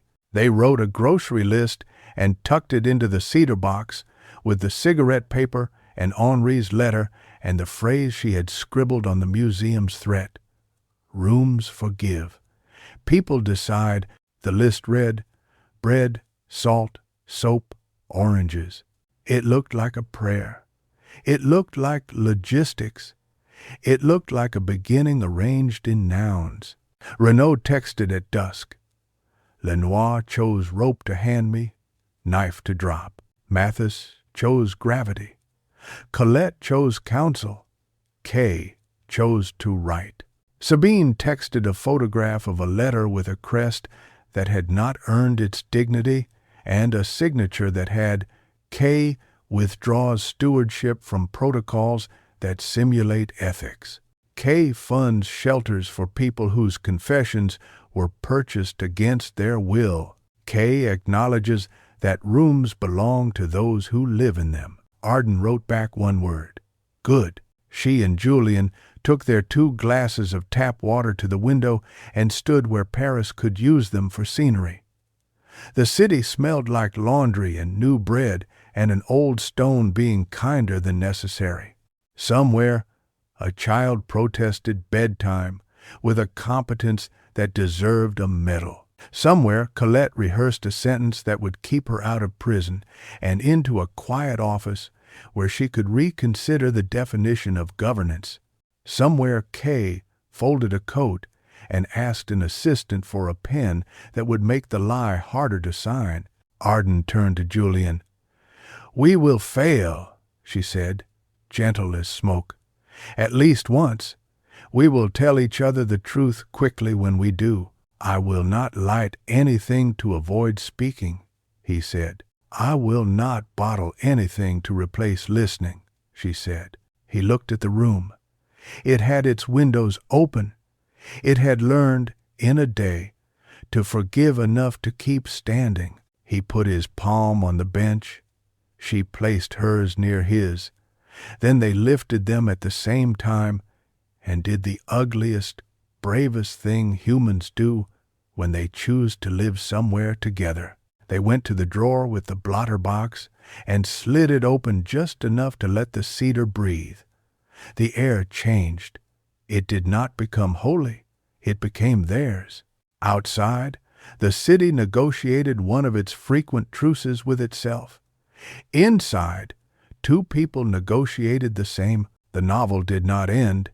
It merely decided to keep walking, under a sky that was indifferent and therefore fair, in a room that would forgive if asked, and in a world that might, on good days, remember to open its windows before it demanded the truth.